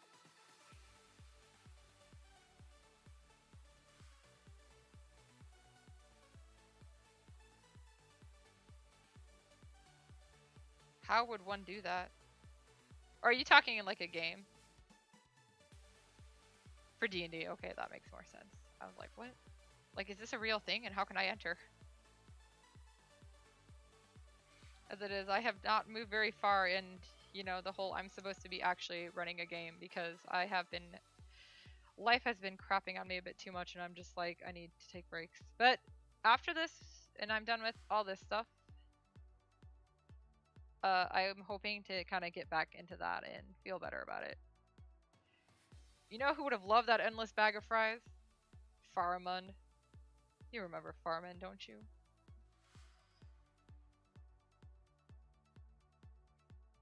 All he wanted was potatoes in that cellar, and instead there were undead. Talk about gypped. And then there was the potato in this slime. I did enjoy it the first time, like, one of the first times, Will was DMing for us, and I was like, yeah, his potato obsession. I'm not even sure where that got started. But for one of the first times Will was DMing for us and I guess, you know, he still didn't know me that well, and that was the time we got into the basement and we found out that instead of being, you know, potatoes, it was undead. Because he was trying to make it so my cleric character could actually be somewhat useful. And not just be a useless cleric character. I'm leaning down, guys, sorry. You can see where my frame clips, because that's as big as I made the box. Sorry. Anyways, but yeah, so, that. And then, after we were done and found out it was undead and not potatoes, I added the guy's... mustache to my collection. I can't remember if I did the mustache or the pants first, because then he came back with the gelatinous blob, which I'm not sure if you were actually there for that one. You might have been gone for that one.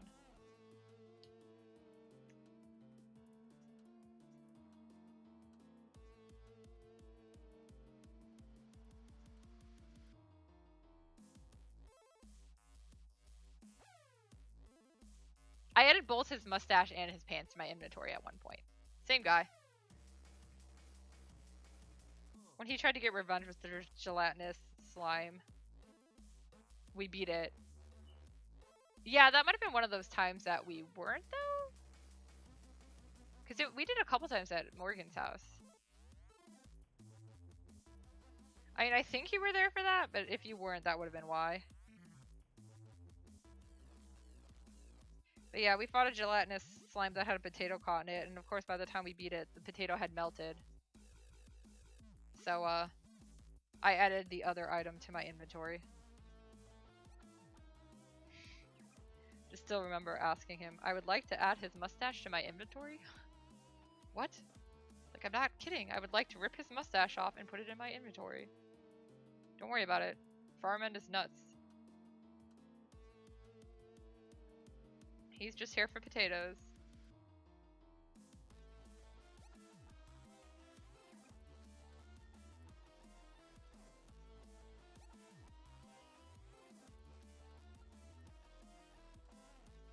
Such a good time.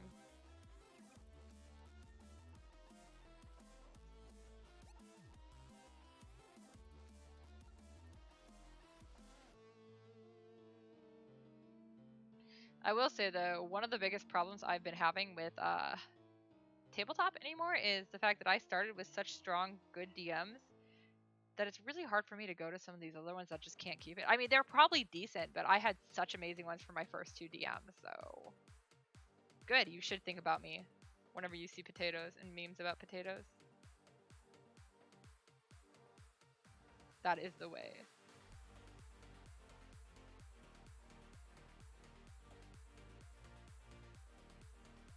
What are you doing, Kojika? You shouldn't be shading this. Stop it.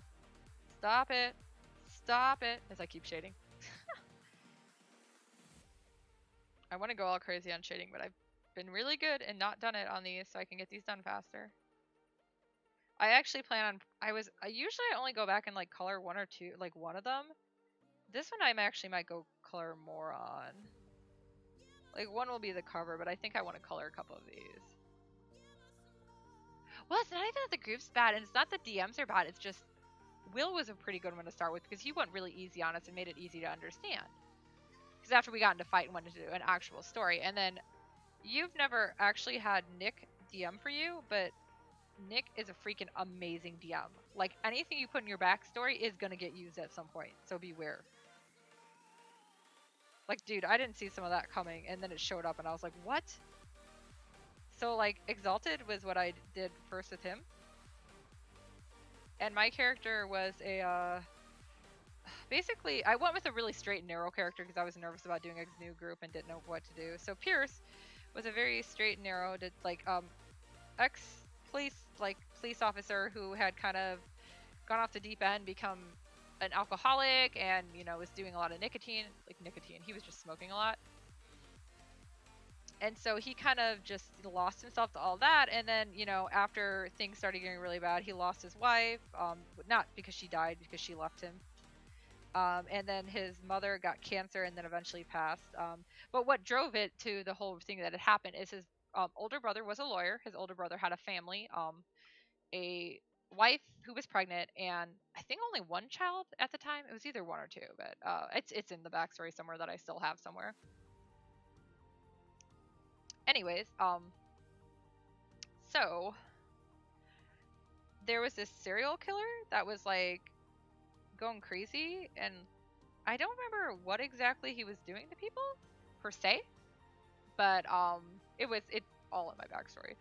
That's how great I'm at remembering this. But his brother got assigned to the case, and initially they thought they caught the guy. So, you know, it was like, oh, okay, cool, whatever. We caught the guy, this will be fine. Well, while the guy they thought was the murderer was in custody, the actual murderer hunted down the family, his brother's family, and killed them all. After he basically he managed to trick Pierce into meeting him. Pierce's real name was Peter, by the way, but Pierce was his nickname because he was a perfect shot. Basically, that was his specialty. Was I had really good aim. If I aimed for kneecaps, only kneecaps. But yeah, so he had he got called away and then basically knocked out and his phone was stolen. And then that's what he used to basically contact the older brother and track him down and murder his family. And he literally went to the extent that he cut the unborn fetus out of the pregnant wife and pinned it to a wall. And that was kind of his declaration, like, you guys are idiots, you'll never catch me kind of thing. And that's what drove Pierce to drink and all that stuff. So yeah, that was my backstory though. And we're pretty far into the campaign, and we were tracking something, and we heard there was some weird thing happening at a hospital. So we tracked it. We all split up onto different floors.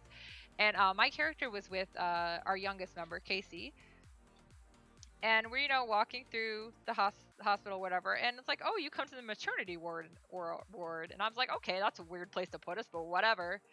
Well, we walk inside, and there's just blood everywhere and a bunch of babies pinned to the wall. And I was like, oh my god, why would you do this? And of course, everyone else is horrified. And, like, my character is, like, having traumatic flashbacks, and nobody knows why, because nobody knew my backstory. It was great.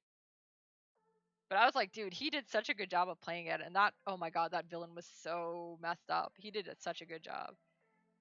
And then later, when Cosplaying Kitten joined the RP for a little bit, she played my ex-wife.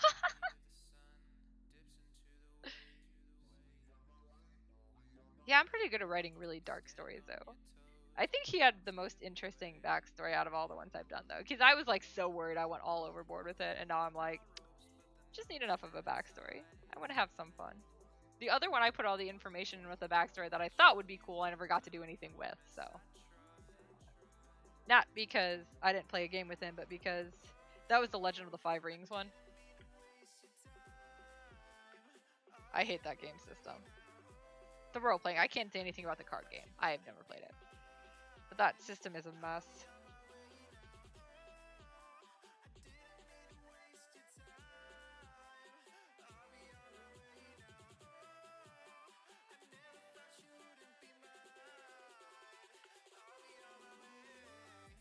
I think I need to refill this.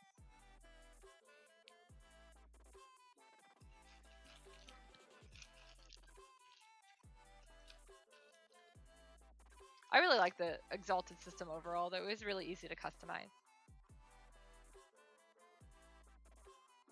To an extent. I was having fun with the clip phase. My first time in a clip phase, I played a freaking Roomba. Come on, man. How many games let you play a Roomba?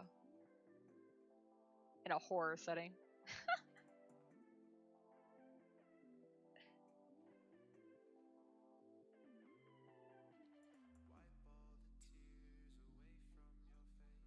I really like 3.5.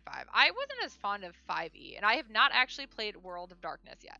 But Exalted is written by the same people who did World of Darkness, so I've been told there's a lot of similarities. Therefore, I will probably like it. Does OWOD mean, like, original World of Darkness? Or does that not even mean World of Darkness and I'm just making crap up? To be fair, I didn't do a lot with 5e, but that was another campaign that I told my DM that I was going straight fire on my character based on his backstory. Because I was playing a 12-year-old tiefling. Whose parents were burned alive. So yeah, that was part of his. And he barely survived the fire, but that became like his thing, is he always used fire magic. He stuck us in a water dungeon, and he was like, oh, you guys will only be in here for 2 sessions. Like, do you not know our group? We will be in here for... We were in there for 4.5 months, I think, before we finally all just ended the game. Because everyone was getting tired of it. Yeah, that's why I didn't like it as much. I mean, I also learned 3.5 first, so I was learning the more complex system, I guess. Old World of Darkness. Okay. Yeah, I've not actually played any World of Darkness, so I don't know. But like I said, Exalted is written by the same people and has apparently some very similar methods, so I would probably be able to pick that up pretty easy. I want to try it at some point. Yeah, 3.5 is what I started with you, so you obviously know that. Auxiliary. And then 5e. I did a couple things because my character Cinny is my 5e character. I only actually have one 5e character. He has been the one I've used in all 4 5e campaigns that I kind of did, because none of them really went very far, so I just kept reusing him. I don't know. I still had some trouble with 5e. There was stuff I didn't, but yeah, like I said, mainly it was just I got kind of. We were doing too much like hack and slash and not enough actual story development and stuff. And then we got stuck in a water dungeon with me being a fire mage where I was completely useless because we were too low level to know like high level spells even. And of course he was like, well, you could take a non-fire spell. I'm like, well, I have to level up first by quite a bit before I can even take another spell. And the whole point of my character was, you know, I'm going to do predominantly fire magic and only take stuff that I have to that when I have absolutely no other choice and there's no fire stuff left. Don't you run away, Pencap.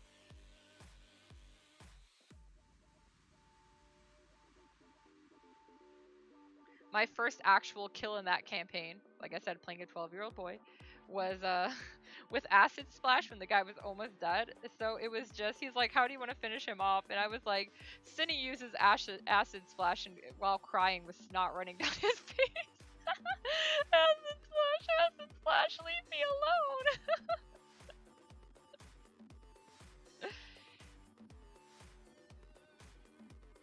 So yeah, that was that. And even before it was like every time I got to do Cinny in it, it was weird. And then Cinny was originally a thief, but for that particular campaign, I actually used him as a merchant, which was a custom class I found online. But I compared it to the classes that already existed and got the okay on the DM. There's a little bit I tweaked, but that's just it. I learned how to do stuff like that. So I was feeling pretty proud, and then I never got to do use any of my merchant stuff. I was like, what, really? Like, come on, man. Because one of the other characters, the necromancer of all things, also had very high charisma, and we were going to open up a shop together, like a traveling shop, to make money while we traveled and like loot the bodies and stuff. So I was a little disappointed we never got to play with that because we were stuck in a water dungeon for so long. But yeah, I had changed him into a merchant over a thief because the game we had played before then, I played a thief, and I was like, I know there's no rules saying you can't play the same type of character, especially since it was exalted to that, but yeah. Honestly, I got used to the math, so I don't think it bothered me that much. I decided I don't like this line, so I'm removing it.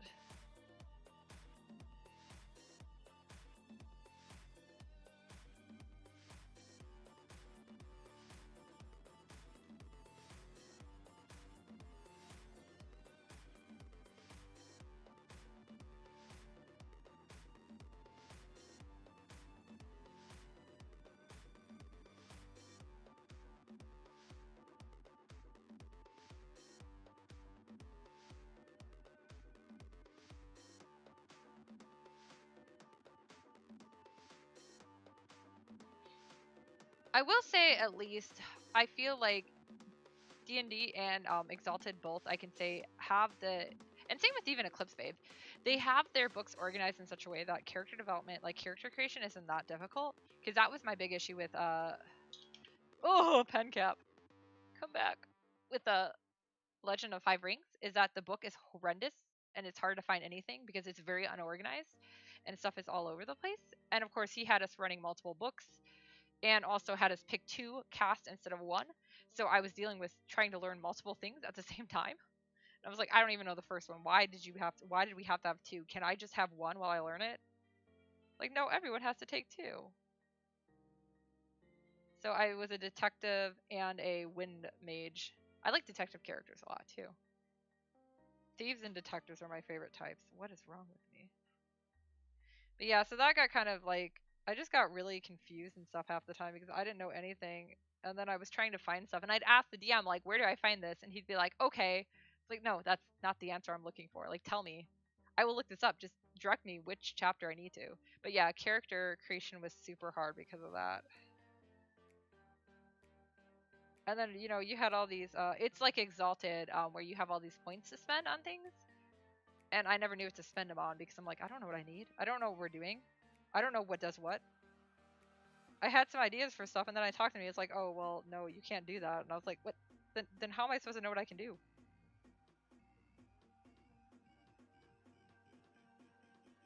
Yeah, so it was kind of a mess for me, and I got really frustrated with it. And then it was also right around the time that I ended up on that medication that made me really depressed for a few months.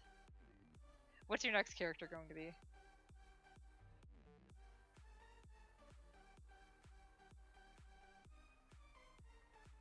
I also like the studious type of characters. I guess is the best thing because I like research-based characters. Because in Eclipse phase, I was playing a researcher.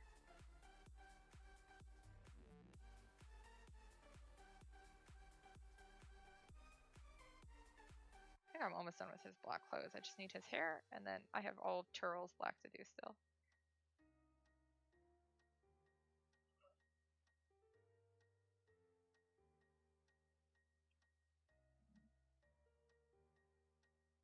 I have a character I really want to play in a game. I just haven't figured out a game that he fits in yet.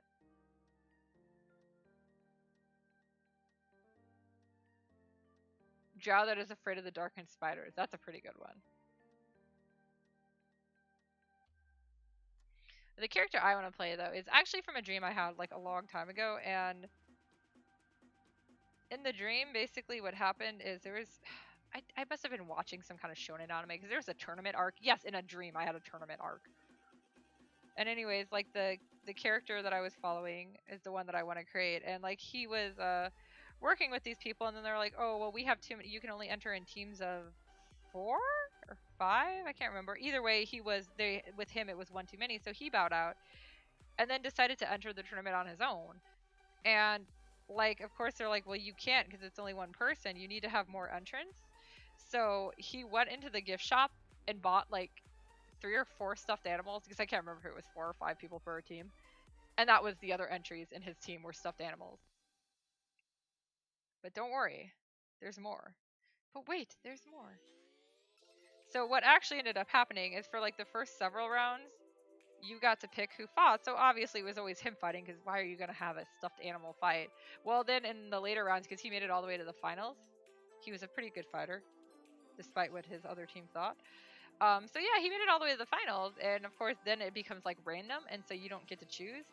And the rabbit plush got chosen, and of course everyone's like, oh crap, he's gonna lose. They're gonna lose, you know, because you have to have more wins than losses to be able to progress. And you know, they're like, yeah, it's a stuffed animal versus a guy. There's no way he's gonna win.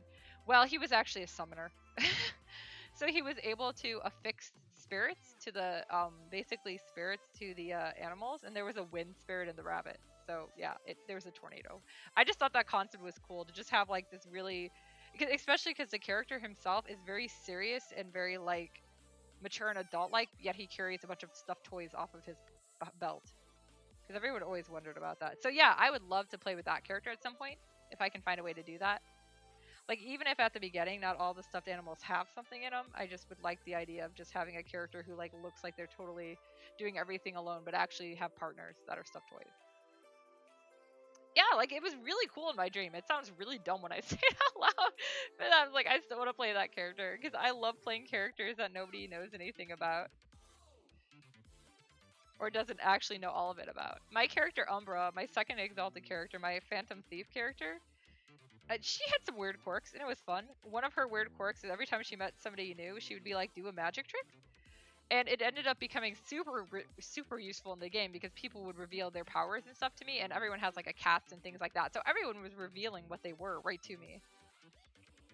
Well, so I knew right away what cast everyone was, and everyone else saw it, so everyone else knew too. My character never once told anyone what she was. Out of the main cast. There was one character that was a side cast that she told because they had a language barrier. And I ended up having enough dots and extra points, so I ended up buying that language. And we just said I learned it on the air trip ride back because I had an airship. I was told I wasn't allowed to take one of the airships of our comrades, so I broke into the enemy base and stole one of theirs. But yeah, that was my airship. But yeah, there was a a lunar who's basically a type of lycanthrope, and she was a raccoon girl. My child Sable. Her name was Sable. I named her.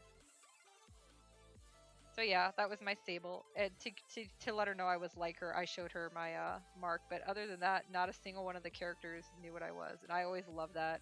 Because even at the end, they're all like, "Wait, Umbra was this," and I was like, "You guys don't know that." They're like, "What do you mean?" I was like, "You guys have never actually known what Umbra is." They were pretty sure she was a Solar, but that was about it. They were right, she was, but. And most of them would have guessed, I think, Twilight cast, and she was an Eclipse cast or something? Because Twilight was what Pierce was, I believe. I don't know, it's all in my notes, but it was funny. It was just one of those, I didn't intentionally do that, but it ended up being, I kept my identity secret the whole entire game by accident. I stole a lot of things too. And when I got mad at the other characters, I would go invisible and hide in boxes and alleyways. Because I had very high stealth.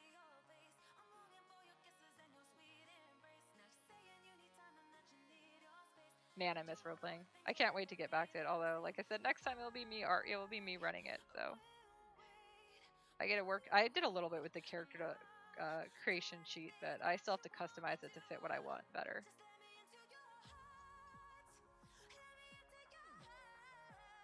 I miss like just relaxing and playing games. Period, though.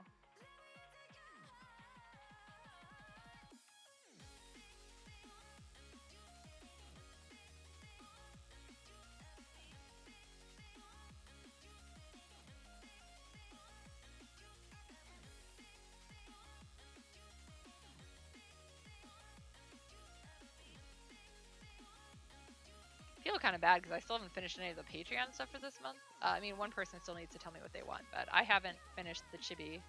I have it partially digitally inked.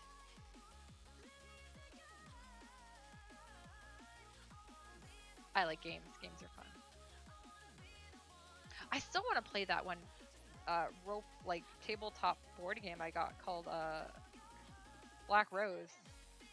The one time I was gonna run it, I didn't have enough people show up. I had a game night and then everyone canceled, and I was like, guys, I can't even do this unless I have 4 people on top of me. If I remember correctly, if you don't have 4, you don't get the trader role, and it's not as exciting. One of my Gen Con purchases that I've never actually used. I miss Gen Con. I'd always go there and buy games. I missed it last year because, you know, I was in Japan and that was more important. I'm sorry. But this year it got canceled for the obvious reason that it was not safe.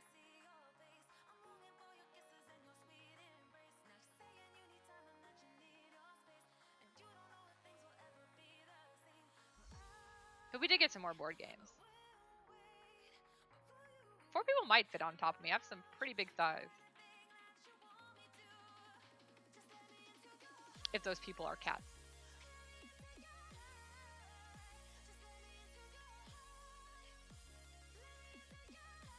I think my record number of cats I've had on me was 2, 3, 4, 5, 6, 7, 8. 8 cats on me.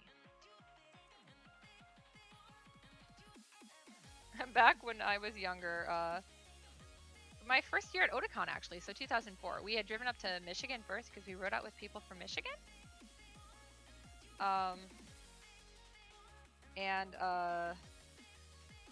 We stopped at their house for the night, and they had a bunch of like cats because they were like fostering and rescuing a bunch. So they had like 16 cats in their house, and most of the cats were not super friendly.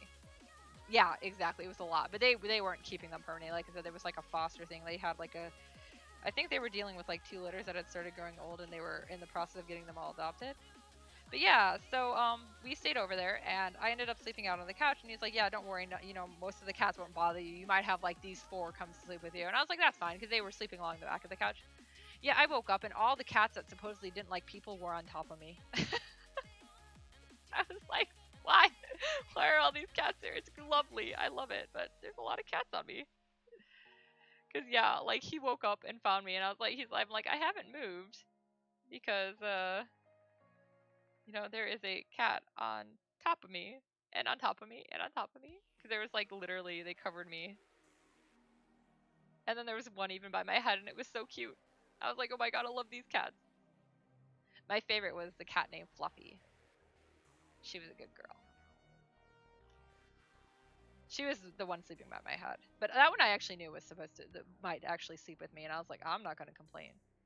Don't worry. I'm all here for these cats.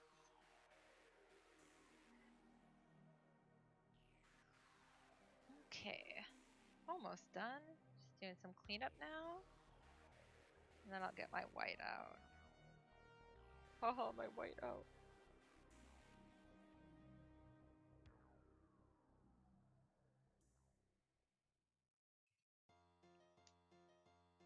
Alright, where's my white pen? It's pretty. Says too much Wong online. I can see your line messages because my phone is sitting right where I can read it. I also saw something about Corone noises, so now I'm curious. Corone is the good pupper. TM.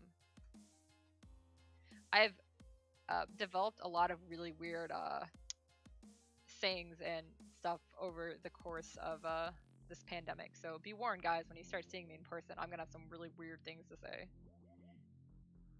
It's okay. Too much Wong says them too, so we're gonna act like they're completely normal, and you guys are gonna be like, okay then, you do that. Or not even notice, depending on who you are.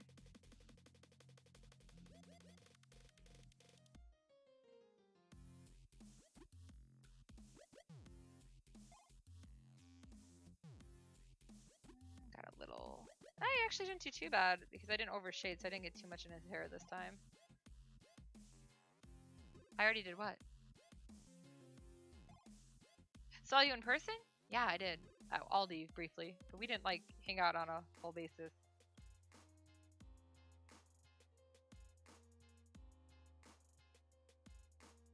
Haven't really hung out with anyone on a full basis. Well, some people a little bit. I think cosplaying kitten's the one I've seen the most. Weird phrases? Oh, I already had plenty, but I've got even more now. Don't worry. I'm upping my weird vocab.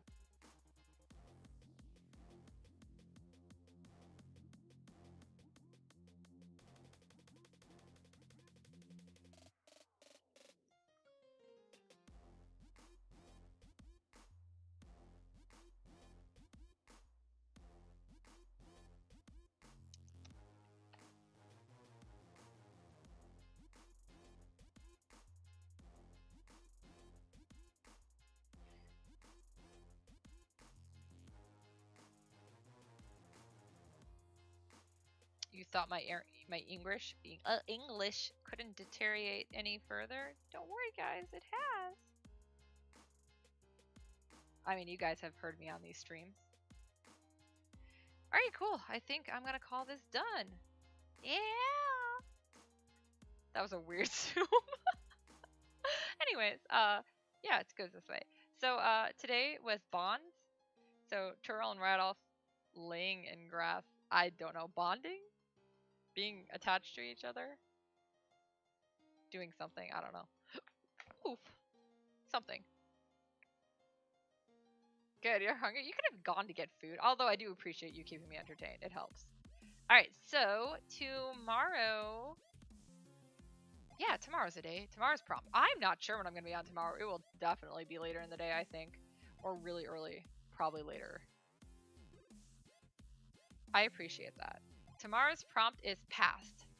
Which, for those who have read Desert Tracer, you know there are only there's only a few characters who fall under that. So you probably know...